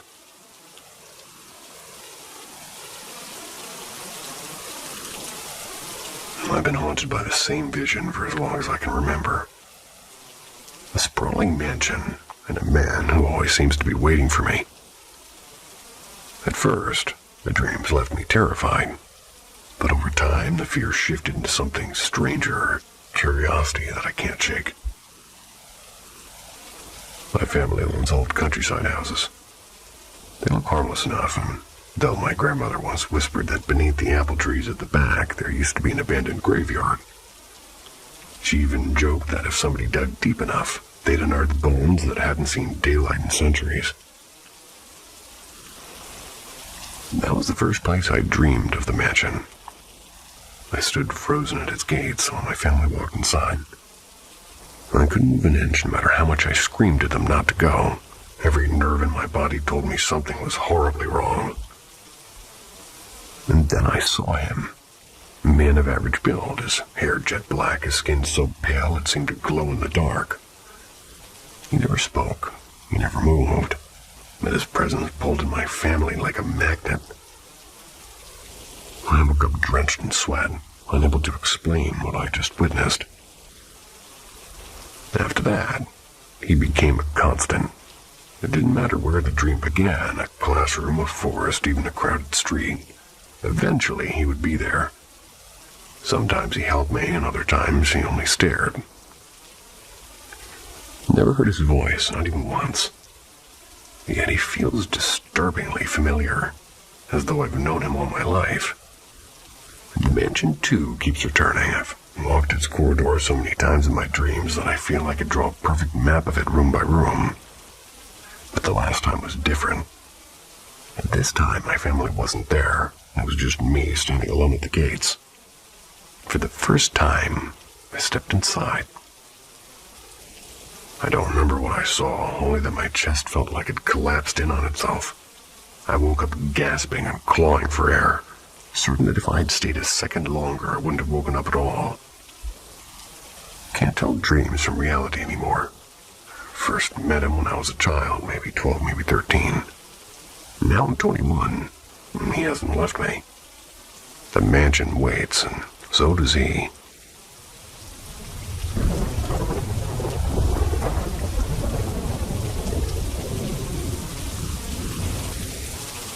The Boy on the Dresser. I don't really know how to explain this, so if anybody's got theories, let me know. Because lately, something really strange has been happening. So me and my boyfriend, we've been together a little over 3.5 years.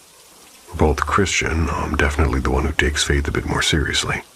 He's more laid back about it. And here's the thing, I've always been drawn to the paranormal, and ghost stories and spiritual podcasts, the whole deal. I fully believe in it, but I try to keep boundaries because I know messing around with that stuff can open doors you really don't want to open. Anyway, ever since my boyfriend moved for a few hours, or not for a few hours, but moved a few hours away from where he grew up, I started noticing weird things. It's only at night when we're about to go to bed and the lights are off and we're kissing and everything's normal. And then bam, out of nowhere my brain gets flooded with the creepiest, most horrifying images. And I mean stuff so disturbing it snapped me straight out of the moment. One time, right in the middle of us making out, I suddenly saw this little boy perched on my boyfriend's dresser just watching us. His face was wrong, stretched in this pale, sort of hollow, black-eyed looking shape. He looked like he'd been dead for a century, like a street kid from the early 1900s with all raggedy clothes and dirty shoes. Another time, it was like I was watching myself from outside, only instead of me kissing my boyfriend, it was a skeleton with its jaw unhinged. Then last night, I got flashes of a man who looked like a drowned sailor, his hair dripping and his face caked in mud and eyes clouded like he'd been pulled out of the ocean. Then right after that, something even worse. A blue-white creature whose face reminded me of a Sandman mask. Except it wasn't a mask. It was its actual face. Shaking me so badly that I had to stop in the middle of things. My boyfriend was freaked out because I just sat there trembling. And this has never happened before. Only thing I can think of is that I've been listening to darker paranormal podcasts lately, which maybe stirred something up. But these images feel too vivid and too specific, almost like they're not coming from me at all.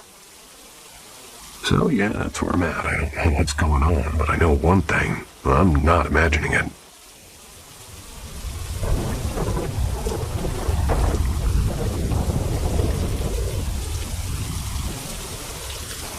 The day we didn't take the road. Got a handful of strange stories tucked away. This one, probably the most unsettling, and until now, I've really only ever told my aunt. It happened to my mom and me during one of our little quote-unquote adventures. You see, we have this odd habit of exploring forgotten places, partly because we love the thrill of it, partly because, well, something we do is like a little bit of paranormal digging. This time, the plan was to visit an abandoned sanatorium. We'd been there before and usually took the same back road in. It's faster and less chance of being spotted. We decided to leave around 1 p.m. That morning, though, I had the worst gut feeling. Heavy and anxious, like my whole body was trying to warn me.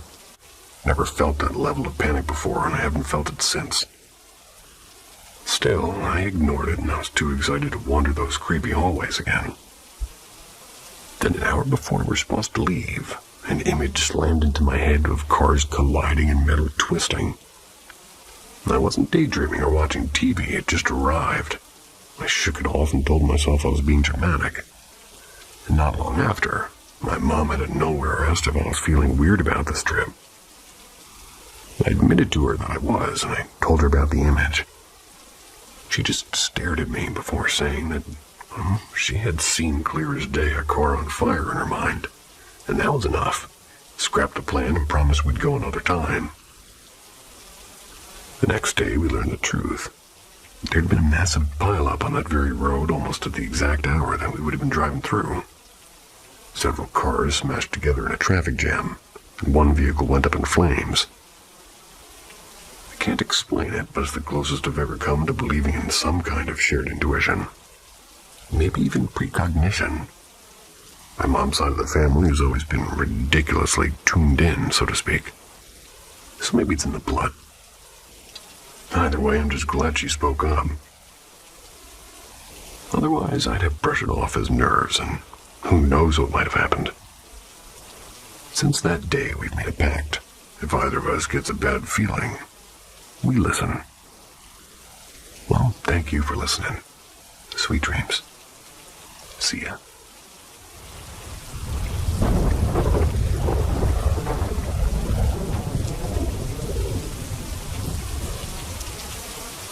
Venture into the extraordinary with Paranormal M.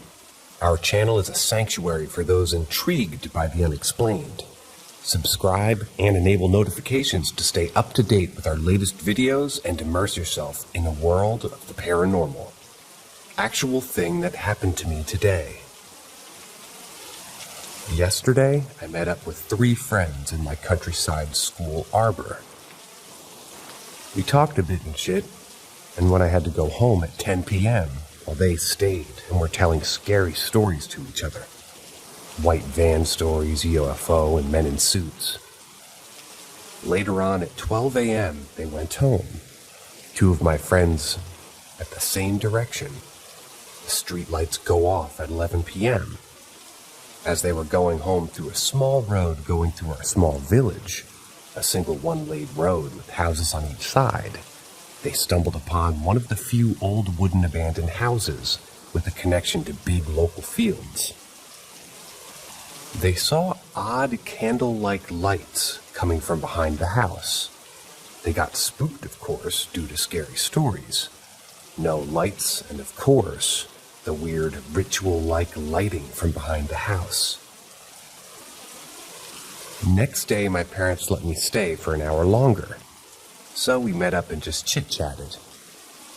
At some point, near 10 p.m., where it was pretty dark, we hear a very creepy, surreal noise that sounded either like some monster, an old barn door closing, or someone crashing a car. We ignored it, and we just mind our own business. So later on, near 11 p.m., we head to the said house for the excitement, and to see those lights again. This time, they were absent. However, we heard weird noises from inside that sounded like hitting a bag of concrete or beating the sheets. We get spooked, but I decided to take some pictures because why not? At some point, we hear something in the grass, so we ran off. We came back a few minutes ago, just to not hear anything at all this time.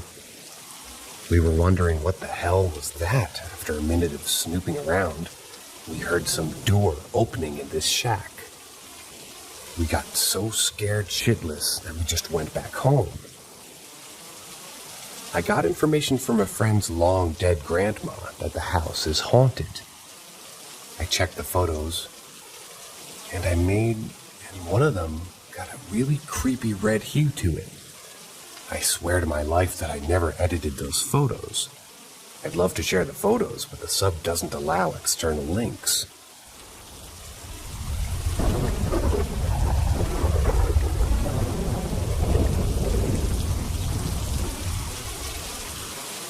I think I'm having a bad paranormal experience in my in-laws' home. I, an 18-year-old female, am currently alone in my in-laws' home. I experience paranormal things whenever they and my boyfriend are asleep or gone at work at night, and it's only gotten worse. I've always been around the paranormal my whole life. I've been followed by a little girl I call Izzy. She's done me no harm, and she's really sweet. She's been around me since I was 2 years old. Ever since I got with my boyfriend, an 18-year-old male, I've experienced more paranormal stuff than before in his home. It started off normal, seeing things, being touched, hearing things that were kind of normal for me. I've been living in his parents' house for a year now, and I'm pretty familiar with the spirits, at least the spirits that are in that house. Another little girl, a saloon worker, and a little man with a long pointed nose. Recently I noticed something else out of the ordinary. Something I've never seen before. and it kind of freaks me out. It only happens when I do the dishes at any time of the day. A skin-colored, tall, faceless man like Slender Man, but no clothes and peach-colored. He's so tall and he has an arch to his back, so his proper height cannot really touch the ceiling. He watches me do the dishes around the corner where the living room and the kitchen connect. It's creepy, and when I turn back to notice him, he backs away into the living room where I can't see him and disappears. I can never get a picture of him since my hands are always in the soapy water and my phone is never on me. Recently, it's only gotten worse. He tries to get closer to me, but I don't like him. He scares me more than anything else I've ever seen. I can't use sage. It burns my nose to the point that I get a nosebleed and I get itchy all over. I don't know what to do. He scares me. I'm always alone throughout the week, especially at night on Wednesdays, Thursdays, and Fridays. When everyone is home and awake at night, there's nothing I can do. And I'm scared he'll hurt me. He can't get me if I'm in mine and my boyfriend's bedroom. The faceless man won't go past the kitchen for some reason, which is good for me because our bedroom is in the back of the house next to the kitchen. I don't know what else to do. I'm alone and scared and no one is home but me, the dogs, cats, and bunnies.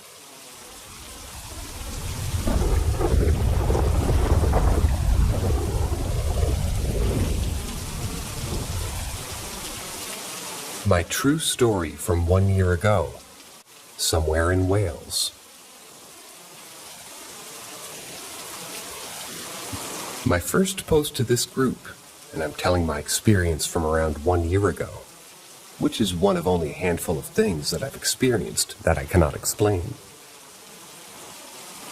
This isn't as exciting as the other stories here, and I'm keeping location details out of it, though maybe someone will be able to guess.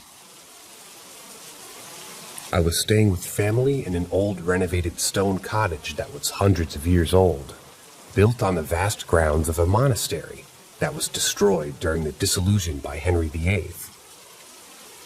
The cottage was nestled on the edge of these grounds, with a few more modern holiday homes, at the foot of a great hill, where an old ruined castle stands guard overlooking the landscape. It was a beautiful scenic place with walking trails right up to the doorstep. The house had been in the family for 80 years, and we stayed there so I could help with the renovation during the visit. It's their second house, and is normally Airbnb'd, so this was our first and last stay here at this cottage. The spookiness began on the first night. I shared a room with my brother, as there was a lot of us staying there, and he went to bed early. I went to bed around midnight. Trying to fall asleep, I heard heavy boots. Boot footsteps up in the loft and attic. The boot steps would walk above my head to the far end of the house, stop for 10 minutes, then walk back above my head again to the other end. This pattern would repeat for, it seems like hours. This was a very distinct pattern. Far too heavy to be any animal walking around. The pacing was deliberate, the pause between each step long enough to suggest slow, wide strides. This occurred every night we were there, and my brother heard it too. I did try to record the sound, but it didn't come out very well. I would wake up in the middle of the night and it would still be there, walking back and forth.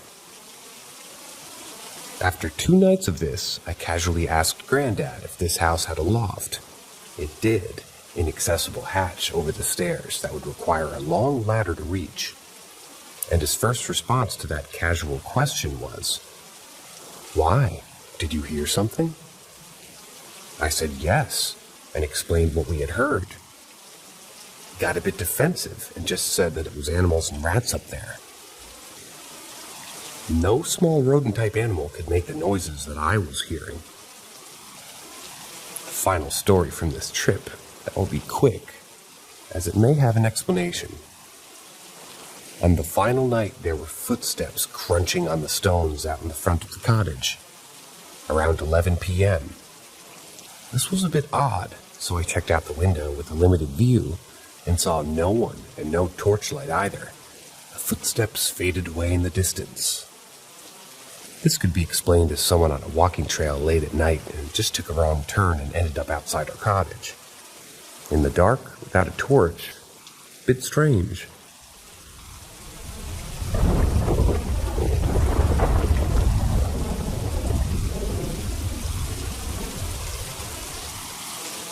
I saw my sister's doppelganger. So when I was little, around 10, my mom wanted to take my little sister, let's call them Kate, Jane, and Amber, to the playground in front of our flat. But me thinking I was too old to play in the playground anymore, decided to stay home alone.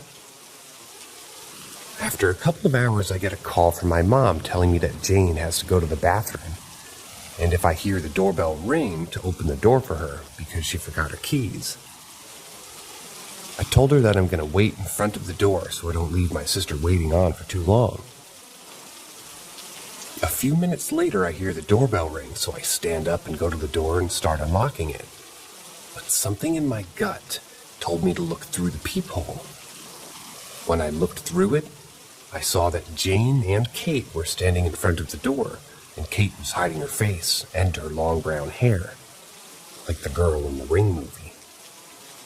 So I got a little bit confused because my mother told me that only Jane is coming, but I brushed it off, and while I was unlocking the door, I kept looking through the peephole, and Kate was just creepily standing there with her hair hiding her face.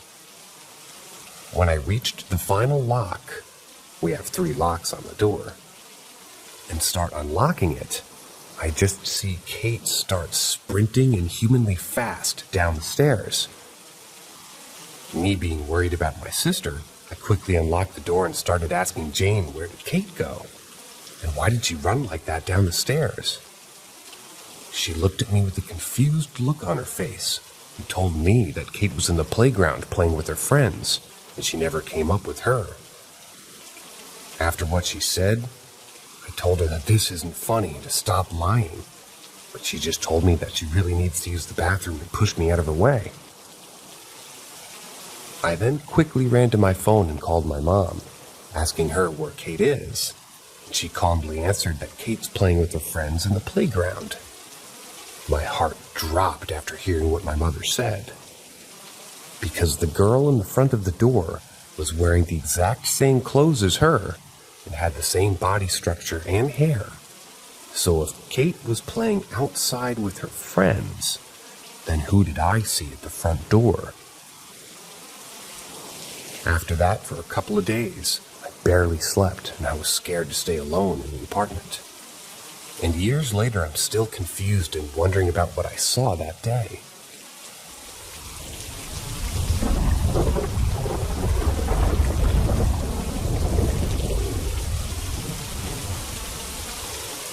My blanket just folded itself.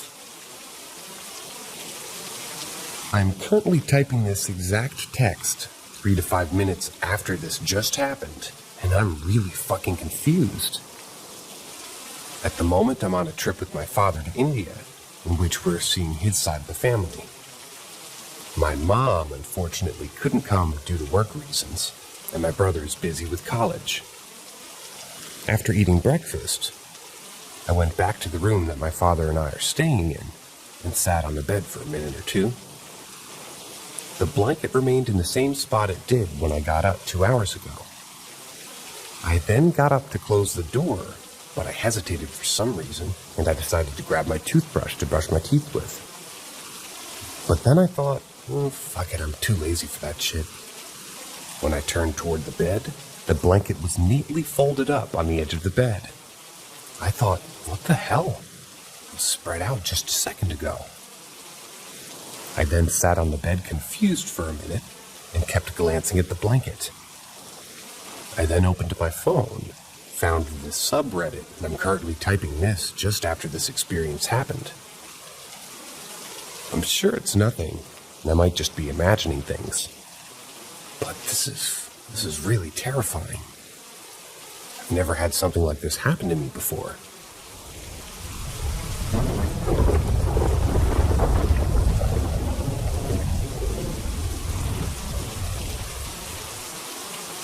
When I was 7 years old, I saw a black figure in my doorway with a brimmed hat.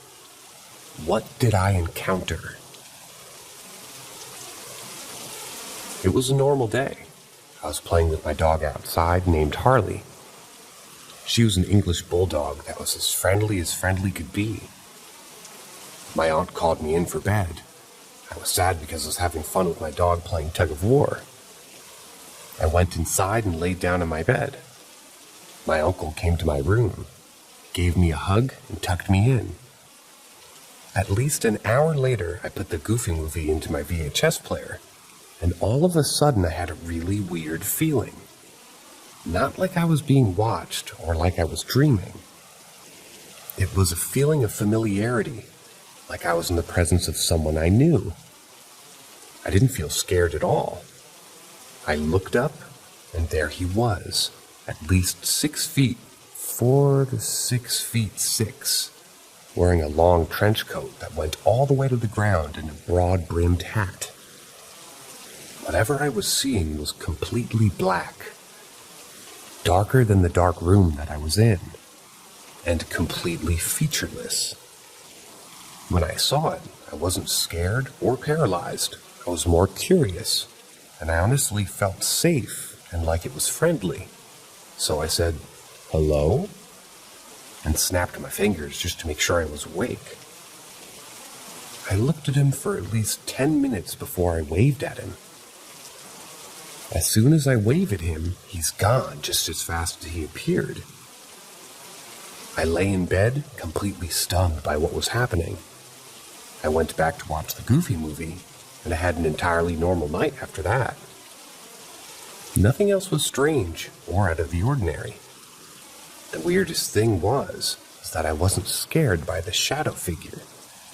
Instead, I felt a strange sense of calmness and curiosity, as if I had encountered a long-lost friend. It was as if the presence of the shadow figure had somehow reassured me, rather than instilling fear. I really have no idea what this thing was. It was very similar to the description of the Hat Man, but I could tell I wasn't being threatened by his presence. The shadow figure seemed to be observing me from a distance, almost as if it were studying my every move. The encounter with the shadow figure left me with a lingering sense of curiosity. It's as if that brief interaction held a hidden meaning or purpose that I may never fully comprehend. Despite not seeing him again, the memory of that enigmatic presence continues to puzzle and fascinate me.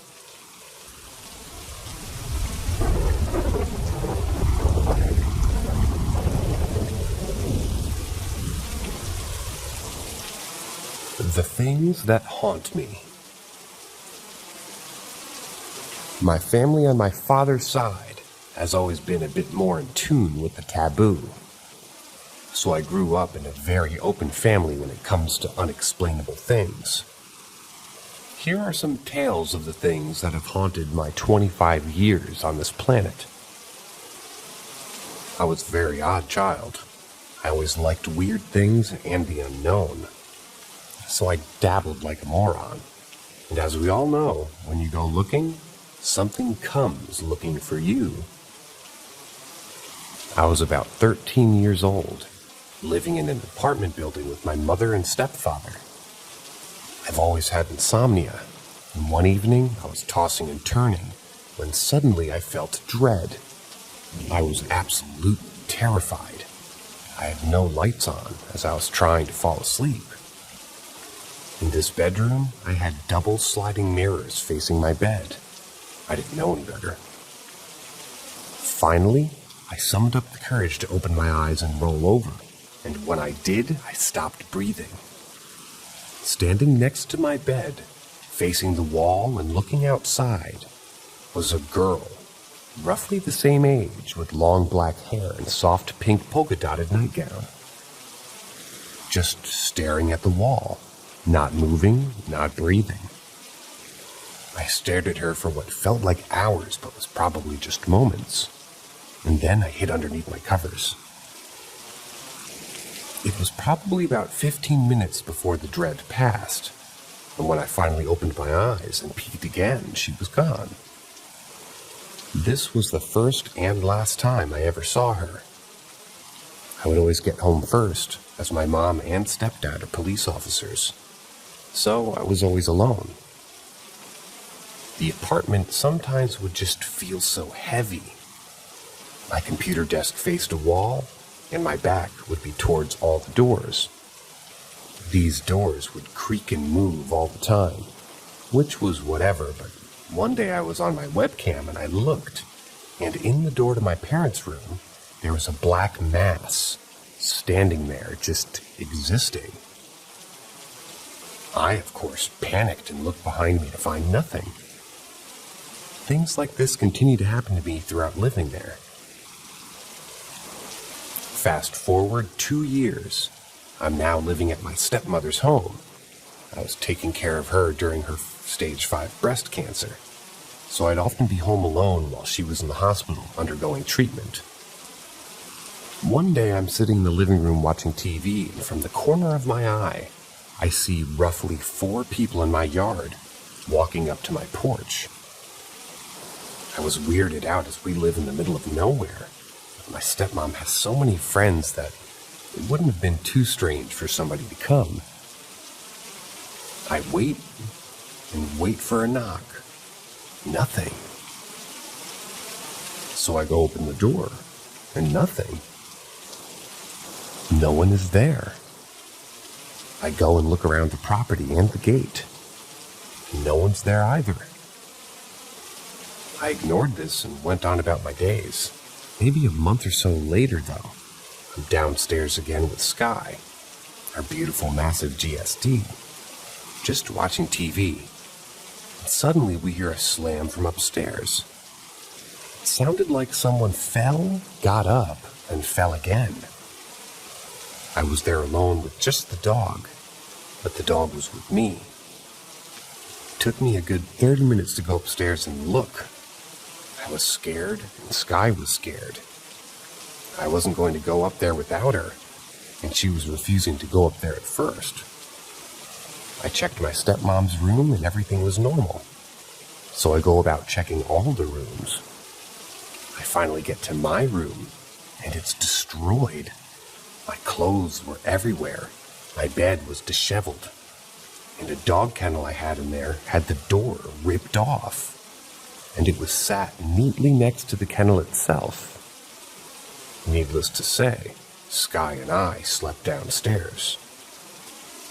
After that incident, things died down, and I'd mainly just see shadows from my eyes darting around and shadow people walking with me. At 15 to 16 years old, I got real into the supernatural. So I started opening my mind, trying to contact things and see what all was out there. This was fine and dandy, nothing too odd for a good while. Just more of the same shadow people. Doors slamming behind me, my iPod randomly taking photos, things like that. Well, around this time, I met my first boyfriend. Somehow I was allowed to stay at this boyfriend's home with him and his parents on weekends and such. My boyfriend and his brother were huge into paranormal stuff. His brother dabbled in some very dark and wicked things. One night my boyfriend, his brother, and I are at the house alone, just talking and hanging out. And I'm looking outside, and all of a sudden, a broom just gets yeeted across the porch. I stop and say, "What the fuck was that?" Of course, they're giddy and excited, but I wasn't. I had an odd feeling. Later that night, we had gone over to a friend's house who lived up the street, and we drank and smoked and did all the teenager bullshit. As we were walking home, I see something in the distance. It's right out front of my boyfriend's house. This thing looked like Gollum from Lord of the Rings. I freak out and shout, "What in the fuck is that?" and point. This creature-like thing squat-walked in front of my boyfriend's car and didn't come back out. I was petrified. I didn't want to walk past the car, but I also was afraid to let him go ahead and me become engulfed by the forest and darkness that we were walking in. We made it past the car, and nothing. At this point, I'm done. I'm scared, and I want to go sleep. My boyfriend didn't want to sleep, so he and his brother went outside to smoke and be boys. After maybe 2 hours later, I hear my boyfriend saying my name. "Why are the lights out?" I'm lost. Then a moment later, I heard him say, "Open the door, it's dark out here." I got up from bed, went to open the door, and froze. I froze my hand inches from the doorknob. Something told me, "No, don't do it. Do not open that door." So I did what anyone would do and hid underneath the blankets crying. Another hour passes, and my boyfriend finally comes in. I asked him, why did he ask me to open the door? And was he high? Did he really get lost in his own home? He looked at me like I had 3 heads and told me, "I've been outside since I first came in." That was the most significant thing that happened in that home. The energy was focused in the kitchen, as I'd hear someone say, "Help," from the pantry. Every time I ignored it. More years passed, and I decided enough was enough, so I closed my mind off. This worked for a while until I moved to another state. I moved in with my sister, and everything was okay for a week or 2. But one morning, while I was getting ready for work, I heard a crash coming from my sister's room. I was alone again. I went into her room to see what it was, and she had a clock on the floor she was fixing. It was leaning up against the wall. No batteries, 1 hand missing. The remaining hand was violently spinning. At this point, I'm in my 20s and have 0 fucks left, so I slam her door and go back to my business. Then one day she opens up to me about weird things happening around the house. So I suggest that we set up cameras, and man, it did not disappoint. We caught a hand appearing and disappearing on her couch, as if it was changing the TV channel. Then we caught the couch being hit, the computer flashing on, then immediately shutting off, and something falling in the laundry room. This activity eventually calmed down as I told her that we need to stop and do something about it. Another year passes, and woohoo, I got my first house. Everything seemed great, no bad vibes or anything. For the first few months of living there, anyway. Then one day I'm sitting in my living room and hear voices in my basement. I said no, I didn't check. So instead I got a security system and installed on all the doors and windows, cameras watching the outside. While I was at work one day, I got an influx of alerts. Garage door open, garage door shut, master bedroom window open, pool door open. I got home so damn fast, I didn't call the police. I didn't want them in my home without me there since I have guard dogs. I cleared the house, everything was fine, and no one was there. I'm shaking, but eventually I forget about it. Until a few days later, the same thing happens. I did the same thing, rushed home, checked everything, and cleared the house. So then I had the terrifying thought, what if I have a voyeur? So I bought cameras and installed them in every room. I didn't see a single thing. The sensors still went off, so I called the company, and they checked if something was wrong. Nope, everything was working just fine. Everything calms down eventually. Until one day, while I'm trimming my dog's nails, I hear thundering footsteps rushing toward me from behind. I didn't have time to react before I felt a big chill on my neck. I looked scared as if I'm about to be murdered, but then there was nothing there. So I got up, told whatever it was to fuck off, and slammed my door. A few nights later, I'm watching TV in the living room, and in my kitchen I see a black mass peeking around a good foot above my cabinets. When I fully look, there's nothing there. So we did a song and dance for this, and for a good while, and had gotten to the point where I just got used to it. I didn't have bad vibes, so I just ignored it. Then I had to leave my home for about 2 weeks. When I came back, all of my pictures had been knocked off the walls, even in the dining room. If I hadn't had unlocked my doors, I would have thought it was just maybe a break-in. So I just simply apologized to whatever was here, and that I was sorry I left, but I had to. But I'm home now. Everything was good for a while, until one night I was woken up. I'm in pure terror. Something is in my room, and I can feel it. It's a horrific energy. I didn't dare look. I kept my eyes closed. That was maybe a month or so ago now.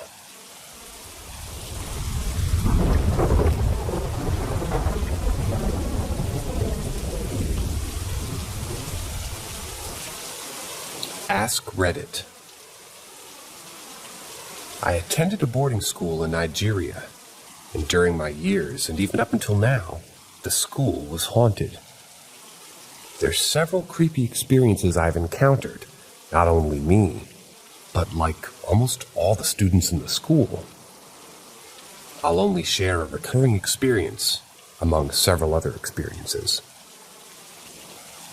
My school is somewhat in the woods in a small village, and I normally read at night, midnight hours of 1 a.m. to 3 a.m. In the hostel, there are times when I was the only one who wakes up to read. Not always, but a majority of the time. So one day I woke up and I was exhausted from reading and wanted to take a break. I decided to take a little walk around the hostel. Everywhere was dark, no lights, but I had a torch. I decided to go out of the hostel. The hostel gate wasn't locked. And just by the gate, I saw someone in boxers walk through the gate on the outside. I hurriedly went out to see if I'd see anyone, of course with my torch, but I did not. I thought I was hallucinating, so I went back to reading. On a different occasion, this time, the same thing happened, and still I couldn't find the person. I was fully convinced it was a ghost. We experience ghosts occasionally in the school, and now I realized I wasn't hallucinating. The third time I wasn't the only one awake, so they could read and we were too. So I took a break and the same thing happened. I tried to see if I could see that person, but no, I didn't see anyone. Now I was scared.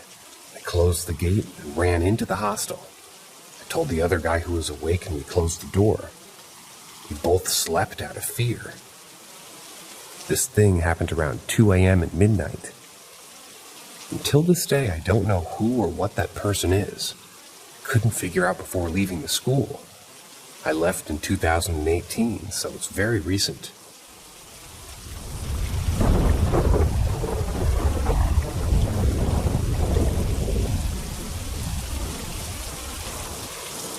I turned down a street in my town that didn't exist.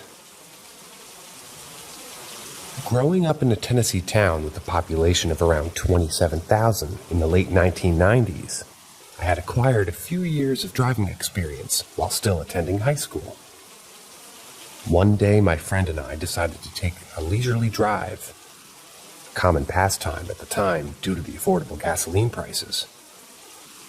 During our excursion, I made a turn into a neighboring street that was unlike any other area in town.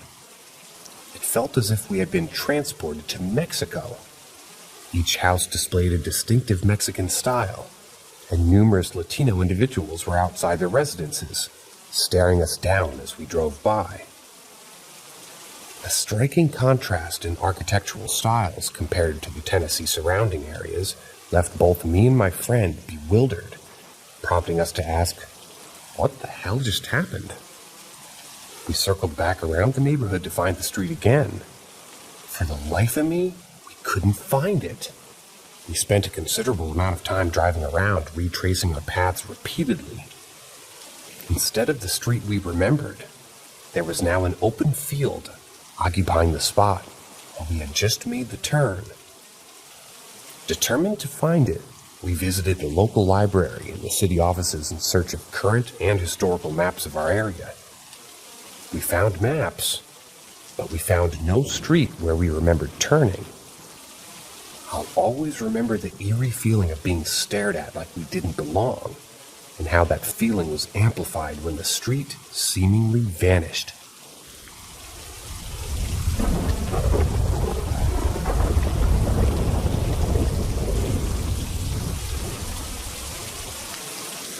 I remember it vividly, even after 15 years. I was about 9 years old, almost 10 at the time. I was at my family home, located in a hilly area, enjoying summer vacation. Let me describe the home first. It's a very old establishment, going back more than 300 years, and a big temple open for public inside.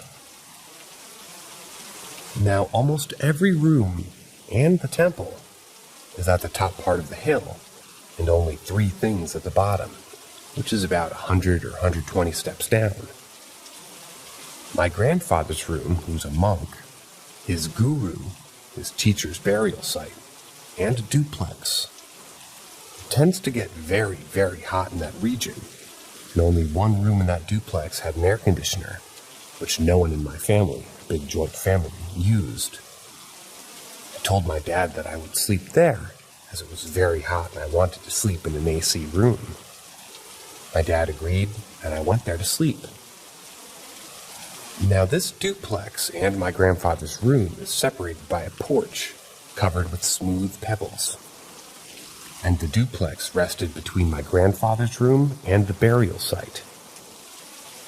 I was really a heavy sleeper back then, but I somehow woke up in the middle of the night. Don't know at what time, as I didn't have a phone and no clock was in the room.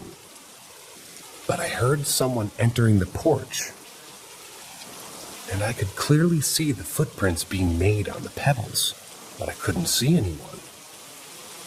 It slowly reached my grandfather's door and knocked on it. My grandfather just said, "Not now, it is nighttime, I'm sleeping." The footsteps retracted to a wooden swing in the porch and stopped there. I saw that wooden swing moving for about 15 to 20 minutes before I fell asleep. I wasn't scared at all of this incident. But in the morning, I just told my dad that I won't be sleeping there. He understood and didn't pry. I think this was kind of an open secret in our family, but no one talked about it openly. I still remember this incident vividly and still not scared of this incident after processing it properly. I pretty much know what it was, but I would still love to hear your opinions.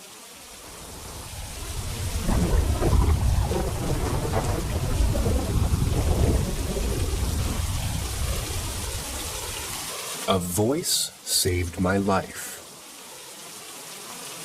I was with my mother hiking waterfalls, and being a bit younger, while she was walking the trail, I was enjoying climbing the rocks and sliding down to meet up with her. During my little parkour adventure, I jumped and slid down most of the trail, but I came up next to one and did the same thing I'd been doing all day, but this time when I slid down, unknowingly, it was a huge drop. Had to be around 100 foot plus onto rocks. When I started to slide down, this voice seemed to come from outside of me. Not the usual internal dialogue. Loud and very demanding. I heard, "Grab onto that branch." So I did, instinctively. As I did, my feet just dangled over the edge, and I was able to climb back up. When we reached the bottom, I looked up at this huge mountain of rocks, and I can see the dirt marks from where I was, inches from death. Never told my mother. I just gazed in disbelief at the height and what just happened.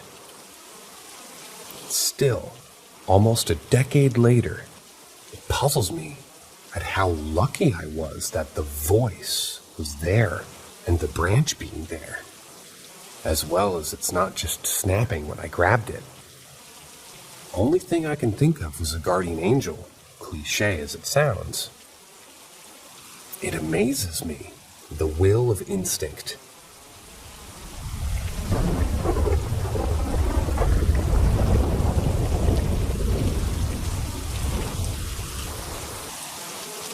Ask Reddit. Still, to this day, I don't know what to make of this incident that occurred in my house about 8 years ago. I live in a very quiet and peaceful neighborhood on a dead end. At the time, my aunt lived 2 houses down from my family and was having some issues with her kitchen sink. My father is very handy and can fix or build just about anything. So he agreed to go check it out. My mother and brother were out, but I was about 16 years old at the time and was well accustomed to staying home by myself. It was broad daylight and during the summer. However, my father still said that he would check on me from time to time. My father went to go fix my aunt's sink as he promised. He did walk back home from time to check if I was all right. My room is on the 2nd floor of our house, in the left-hand corner. In order for me to see who comes into the house, I have to exit my room and peer down the staircase, which is directly in front of our front door. This is not far. The staircase is about 6 feet from my bedroom door, and every time my father walked in to check on me, I walked out of my room to see him and speak to him from the top of the stairs. About 1 hour after the last check-in my father did with me, I heard our front door open. Our front door is very old, and it has chimes on it. You can hear it open from any part of the house. As soon as my father opened the door, he called out to me and began asking me if I was okay and if I was hungry. As I was conversing with him, I started to walk toward my open bedroom door so I could go out into the landing and talk to him easier. But as I was walking, my phone rang. I turned around and walked back to my bed to pick it up, and the caller ID said, "Daddy." I will admit, upon seeing the caller ID, I was a little perplexed.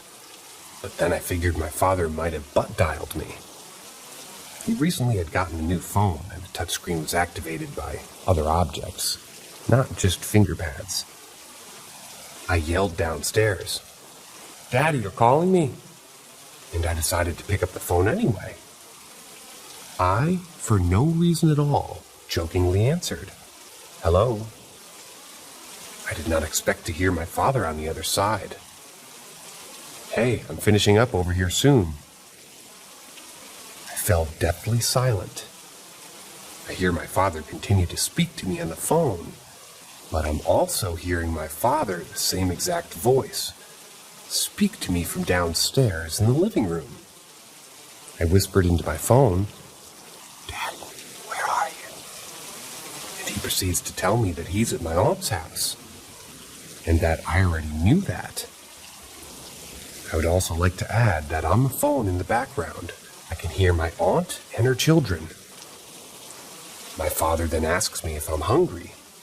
I'm now shaking uncontrollably, and in the background I hear our front door open and close. I'm sweating. My mind was working a mile a minute to understand what the hell was going on, while also being in a state of immense fear.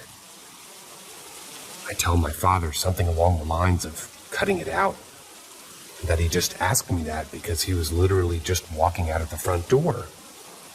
My father told me that the last time he came back was around 1 p.m., and for me to tell him what I was talking about. I have 15 steps in my house. It took me about 2 leaps to get down all of them. I ran out of my house with no shoes on. I don't even remember if I closed the front door. I ran to my aunt's house completely shaken and in tears, unable to explain what just happened. I still try not to think about it.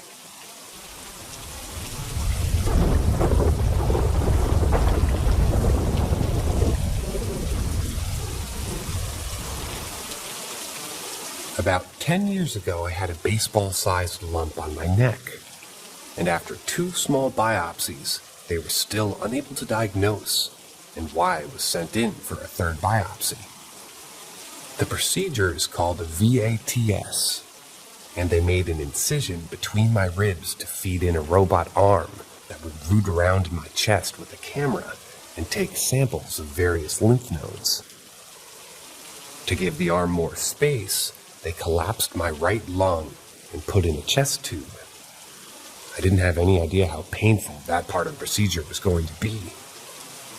The chest tube is basically just a plastic tube stuck into the incision, also between ribs, directly into the lung to keep it collapsed.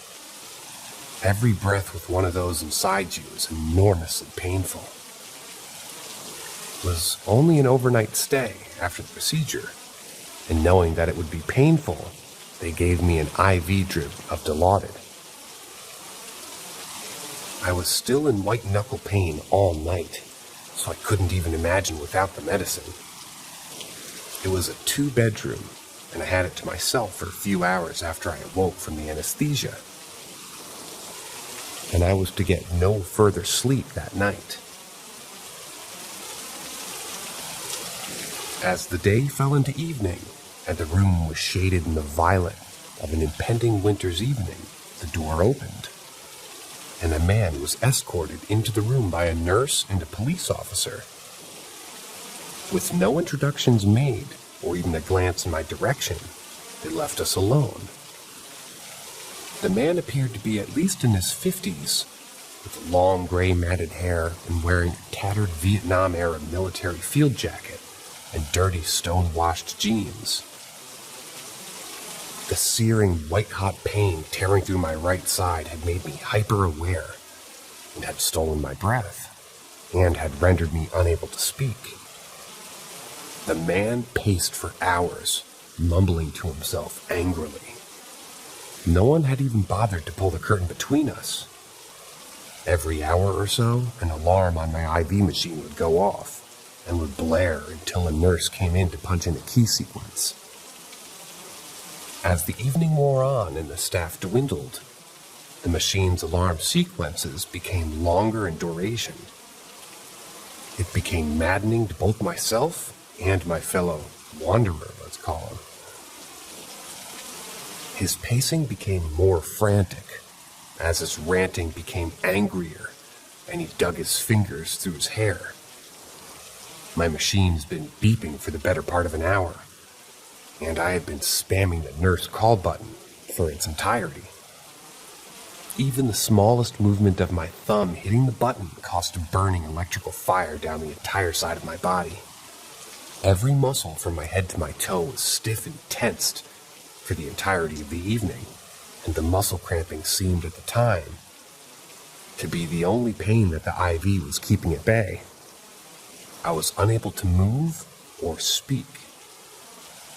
As his pacing continued to intensify and my alarm continued to unrepentantly blare, he began to cast glances my direction between muffled curses. I added sheer panic to the list of the plethora of post-op symptoms. Knowing that it made no difference, I pressed the nurse call button over and over with increasing ferocity to no avail. He edged closer with his hands on top of his head, pulling his mats back tightly along with his eyelids and lips. He stood at the foot of my bed, analyzing my situation. His head tilted as he saw the chest tube. whether through recognition or curiosity. His eyes tracked down my arm to the IV, and up the tubes to the screeching machine. He lunged at the locked box which had held my pain medicine, and frantically pushing buttons as he shook it and sputtered. He growled, his eyes wide, and spittle clung to his chin. His gray matted hair was wild. He grabbed my hand, and I twisted it, so the IV was pinned against the bed. I gasped for breath as my heart thudded against my sternum. He again grabbed the machine, shaking it violently, and shouted again and again, "Stop it, stop it, stop it, stop it!" Spraying the interface with saliva, he grabbed the power cable and tugged, but it remained locked to the wall. He then got on the floor, tracing the power cable underneath the bed into the wall where it was clamped. In a pure fight-or-flight burst of adrenaline, it took every fiber of my being to sit upright and shout in my loudest breathy gasp I could summon from my depths. I shouted, "No!" From beneath my bed, the man twisted and banged his head against the support structure, cursing for the alarm to stop. The door opened, flooding the room with light, and a large middle-aged nurse appeared in the doorway. Our panicked eyes locked, and she vanished in an instant. The man was now grunting from beneath me, the wall thudding as he yanked on the power cable with every tremendous beat of my heart. A police officer rushed into the room, grabbed his ankle, and dragged him out, his skin squeaking across the slick linoleum as he screeched profanities. He grabbed the man by the scruff, stood him up, then took him from the room and from my nightmare. The nurse then re-entered and punched in the key sequence to shut down the machine's alarm, and left without a word or a glance. I didn't sleep that night. My alarm went off several more times, bringing a grin to my face through the still searing pain that every breath or muscle spasm brought. That morning, they said, "This will hurt a little," and popped out the chest tube, slapped on a bandage, and sent me on my way. As I was leaving, I asked the morning nurse staff about the man's situation. None of them had any idea who or what I was talking about, as the night nurse had apparently deemed my experience as unworthy of even a mention to the changing shift. Public hospitals scare the crap out of me now.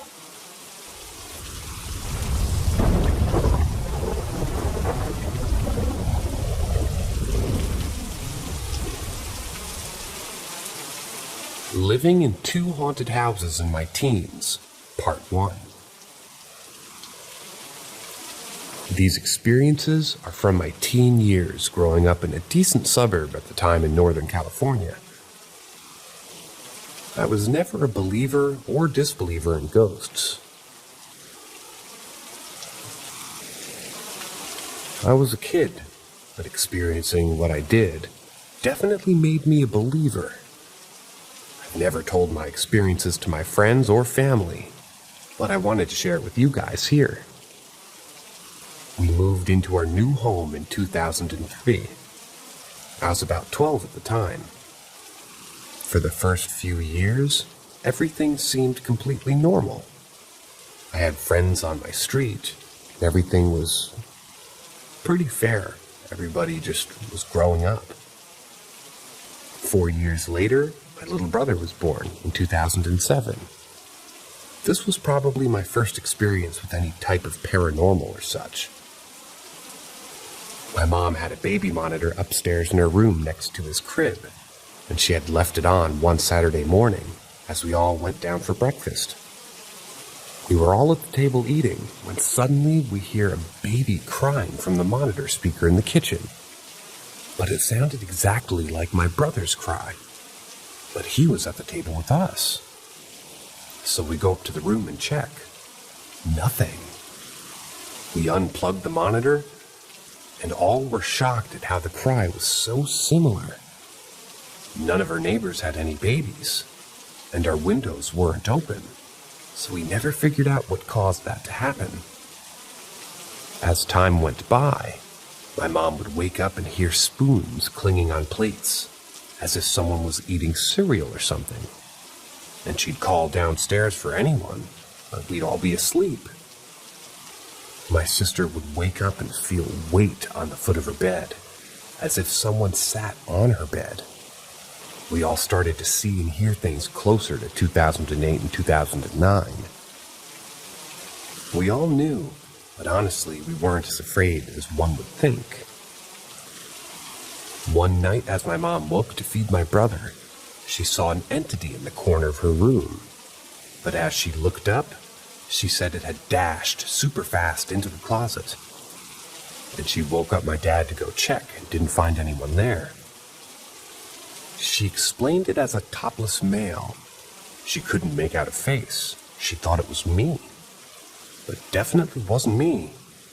But she said it was super fast. She could only make up a male figure with no shirt on. One night, my sister woke up terrified to a dream she had, where she explained a man with a white face was following her, and she awoke. She had a window in her room that overlooked our cross street, because we lived in a corner house, and she said when she awoke, she looked out the window and saw the same man in her dream walking across the street, away from our home, looking up at her. She said it was like he was leaving from our house. She was beyond terrified and hysterical. But now looking back, my parents didn't question her, just tried to comfort her. In 2008, due to the market crash, we lost the house and moved next door. Literally. The neighbor next to us rented us their home. And there's where things got more freaky for me personally.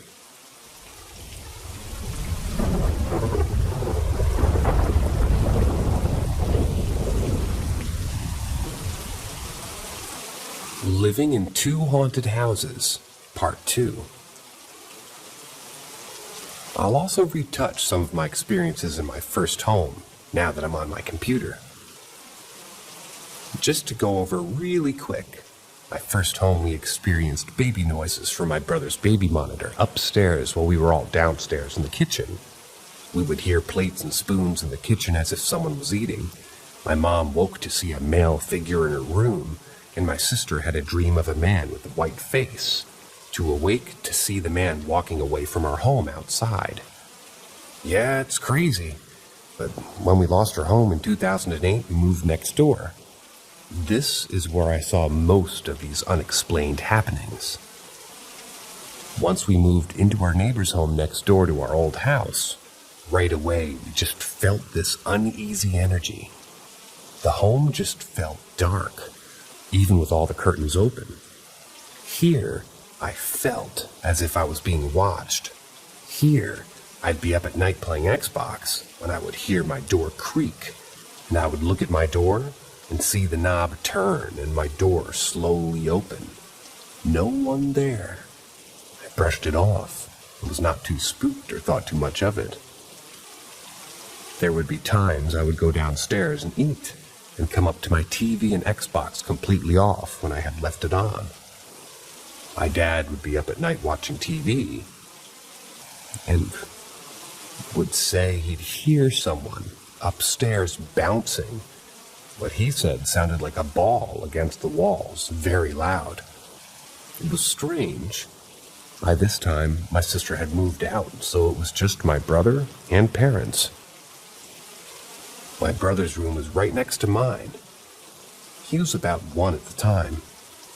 There would be nights I would be up and hear him tossing and turning in his crib pretty loud. And I would check on him, and he would be asleep, not moving. And the next morning, he would have thin scratches on his behind. Red, long, thin scratches. He would often say "Cookie Monster," and would sound terrified to be in his room. On a Saturday morning, I walked out of my room and turned to look into his room. He had a rocking horse in the room, and it was rocking on its own pretty strong. This was my first up-and-close personal experience. I stood and watched it continue to rock, not seeming to slow down. I kicked it and it stopped. I told my mom about it, and she said no one had been in his room. She was making breakfast downstairs. I was shocked and confused, but not scared, if that makes sense. The house had hardwood floor, and I would continue to hear footsteps outside my room. Stuff moved around, strong, eerie feelings. I just felt always watched, like I was not alone when I would be home alone sometimes. We moved out of the house in 2012, and when we were moving late at night, it would be super uncomfortable and scary late at night. I would go with my mom around 9 or 10 to grab some stuff, and we would both be scared, as if someone was there with us. We both felt that energy. When my dad turned the key to the owner, he asked if he had ever heard anything about the house. And the neighbor looked at my dad and said, "Yep, my daughter is terrified of her room," which was my brother's room, the same room he was terrified. And now it made sense. That house carried an energy. I'm not sure if it's the land, as our first house next door also had some unexplained occurrences, but I was shocked. We moved to another area of town, and that was it. No more paranormal experiences. I still cannot explain how or what caused what we saw and heard. That's why I truly believe in some sort of afterlife, or at least ghosts or entities. I get goosebumps every time I talk about these stories.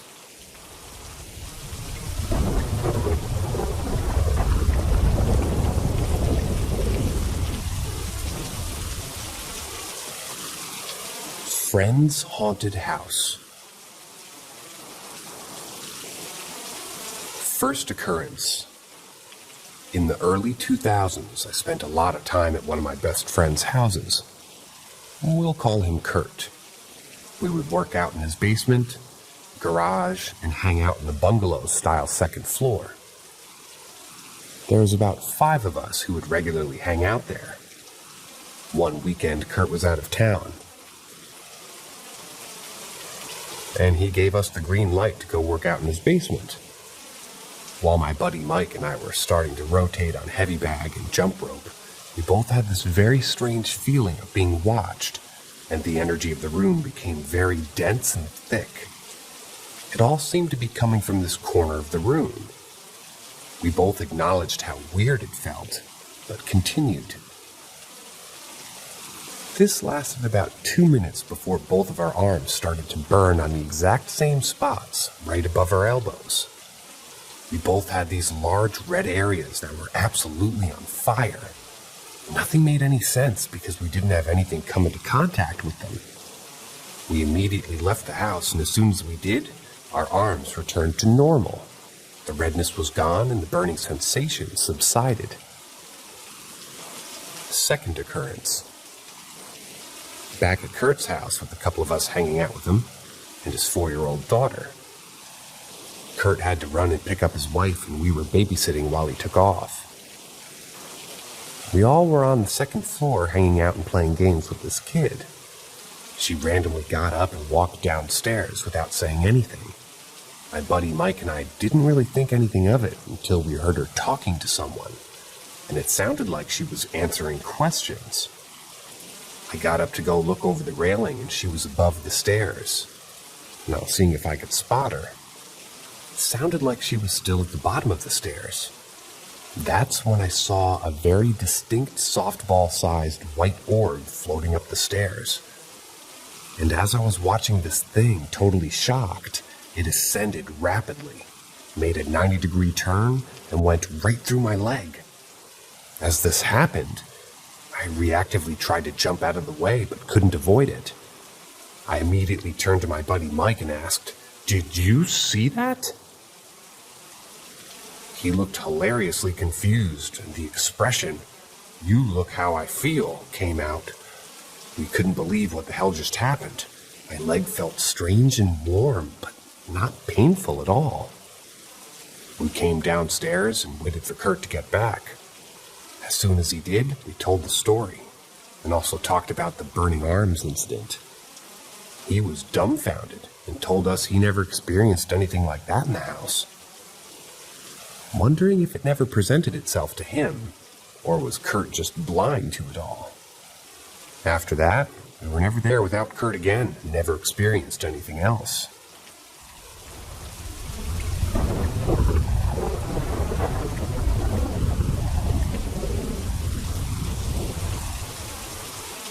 One of a handful of paranormal experiences.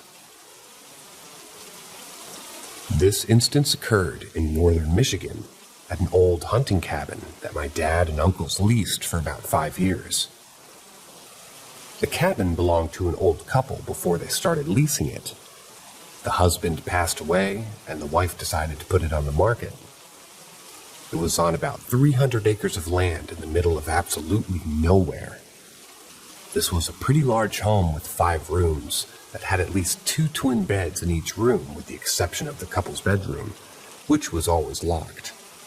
Kinda creepy, but never thought anything of it. The house was still furnished with all their belongings as well. There was one main living room with a tiny little TV that got one Canadian station that would air the red-green show. This trip in particular was my dad, myself, and my brother. They decided to go to sleep, and I stayed up to watch that goofy red-green show. Important fact was that all the windows were closed and the heat was off. No possibility of a breeze or wind blowing in from any window or vent. On the wall of the TV, there is a hat that belonged to the husband, who again was deceased. As I was watching the show, the hat began to wobble, and once I noticed it moving, it levitated off the wall horizontally and floated to the chair that was below it. I mean that in every sense of the word. It floated slowly down to the chair. I immediately turned the TV off and hauled ass to bed. My dad and brother were fast asleep. My bed was right next to a window. As I lay there, totally confused and freaked out, I had this very eerie feeling that made me look out the window. This window faced the backyard, and when I looked, I saw a very unmistakable white apparition floating or gliding across the backyard. This made me roll back over and cover my head with my sleeping bag until I eventually fell asleep. I tried to find a logical explanation for the hat, but it was impossible. If you can imagine a cowboy-style hat remove itself from a wall fixture and float and wobble down to a chair in a very slow and deliberate manner, that's exactly what happened. I never sensed any malice or negativity, but it was the weirdest damn experience.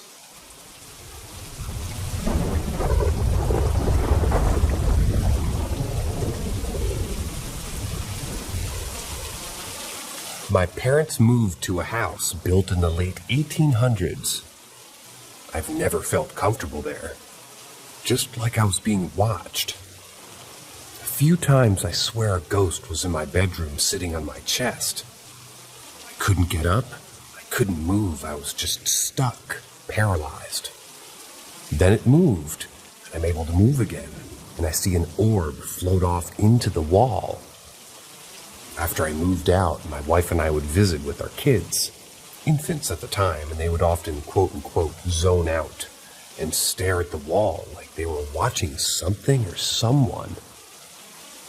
I heard a story from my mom that when they were cleaning the basement out, she came across a jar that appeared to be filled with wire haphazardly stuffed in it. Upon closer inspection, it was bird bones. All the flesh had rotten off and the feathers had fallen off and left the bones in the said jar. We had an apartment we rented above the detached garage. One day, the renter suddenly moved out. Later, I learned that she had a similar ghost experience as I did. She was sleeping on the couch and was woken up but unable to move, but could hear something screaming at her at a whisper volume. "Get out of here, get out. I'm gonna kill you if you don't leave, get out." Needless to say, she was out. I parents ended up divorcing, and my mom stayed in the house. She ended up with lung cancer. Fuck cancer. She died at 55, and everyone agrees that she was still beautiful. My grandmother came over from the UK to stay with her. Really long story short, she was walking up the stairs and fell and broke her right wrist. She swore up and down that something pushed her. 6 months later, she broke the other wrist under nearly the same circumstances, just a different flight of stairs. I was at a horse show at some point and met a woman who knew the previous owner. We chatted a while, and she asked out of the blue if I had met Delilah yet. I asked who that was, and she wouldn't go into more detail about it.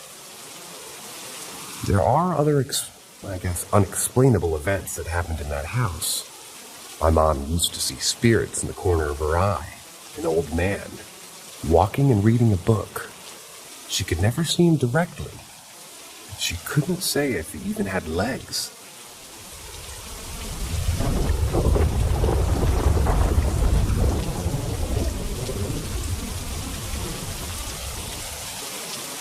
Ask Reddit. I lived across the street from my high school, and my friends would frequently stay over and walk to school the next morning with me. Our basement was somewhat unfinished, and somewhat finished, and I had my bedroom, a living room area, and a bathroom. One night while sleeping, I heard my name whispered while I was dreaming. I didn't wake up immediately, but it got my attention. Happens a few times more, and finally woke me up. It sounded like my dad, so I thought he was trying to wake me up, and I let out a groggy, "What?" Nothing but silence. I didn't look around the room because I had this intense fear wash over me. All the hair on my neck was standing up. I really felt like someone was in the room. I just stared at the wall that my bed was against and waited for morning to come. I didn't mention it to anyone and brushed it off as just a strange dream.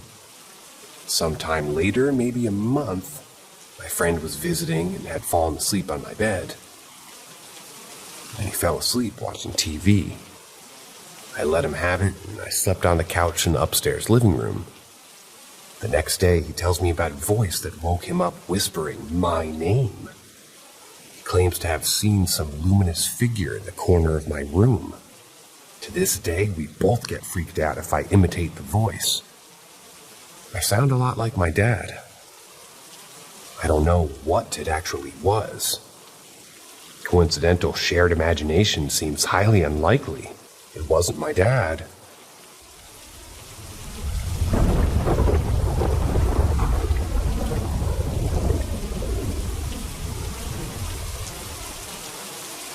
The little girl on the phone. A few years ago, I was awoken on Sunday morning by a phone call. It was a little girl, I'd guess around 4 years old. "Morning, Granddad." I laughed. She sounded sweet, and then gently explained to her that she dialed the wrong number. "Oh," she said before hanging up. A few minutes later, the phone rings again. "Morning, Granddad." I laughed again and apologetically told her that she dialed the wrong number again. "Are you coming, Granddad? What time are you coming? Hurry up, we're about to get started." She was absolutely bursting with joy, and whoever her granddad was obviously a very lucky guy. It sounded like there was a birthday party or something going on. Still laughing, I tried to explain her mistake to her and said that obviously I'm not her granddad, before saying bye and hanging up the phone. I lay in bed laughing. A minute later, the phone rings. "Morning, Granddad." For the third time, I explained I'm not her granddad. "You are my granddad, silly," she said with a funny tone. She thought I was her granddad playing a trick on her, and she thought it was funny. Again, I explained that I'm not her granddad, at which point she drops the phone and runs off into the background. I could hear her in the background saying, "Dad, Granddad's playing tricks and won't talk to me." I could hear that she was getting slightly upset at this point. Then the man picks up the phone. "Dad, is everything okay?" the man says. So I, still finding this whole thing funny, explained to the man that his daughter had simply dialed the wrong number a few times and it's all a big misunderstanding. Then he says in a concerned tone, "Okay, Dad, are you at home? Stay where you are. We're coming our way over." Now he thinks I'm his dad. So again, not laughing anymore, I explain that I'm not who he thinks I am, and obviously, and that it's just the wrong number. What he said next scared the shit out of me. He said my name. "I'm really worried. We'll be over in 15 minutes. Don't move." At that point, I just hung up the phone and lay in bed wondering what the f was happening. They never called back, and I assumed I'd just been pranked by a friend or something. Over the next few days, I asked everybody I knew to own up to the prank. Everybody swore blind that it wasn't them. Not only was this girl convinced that I was her granddad, but the man also thought I was his dad, and also said my actual first name. Obvious coincidences happen, but this was just weird.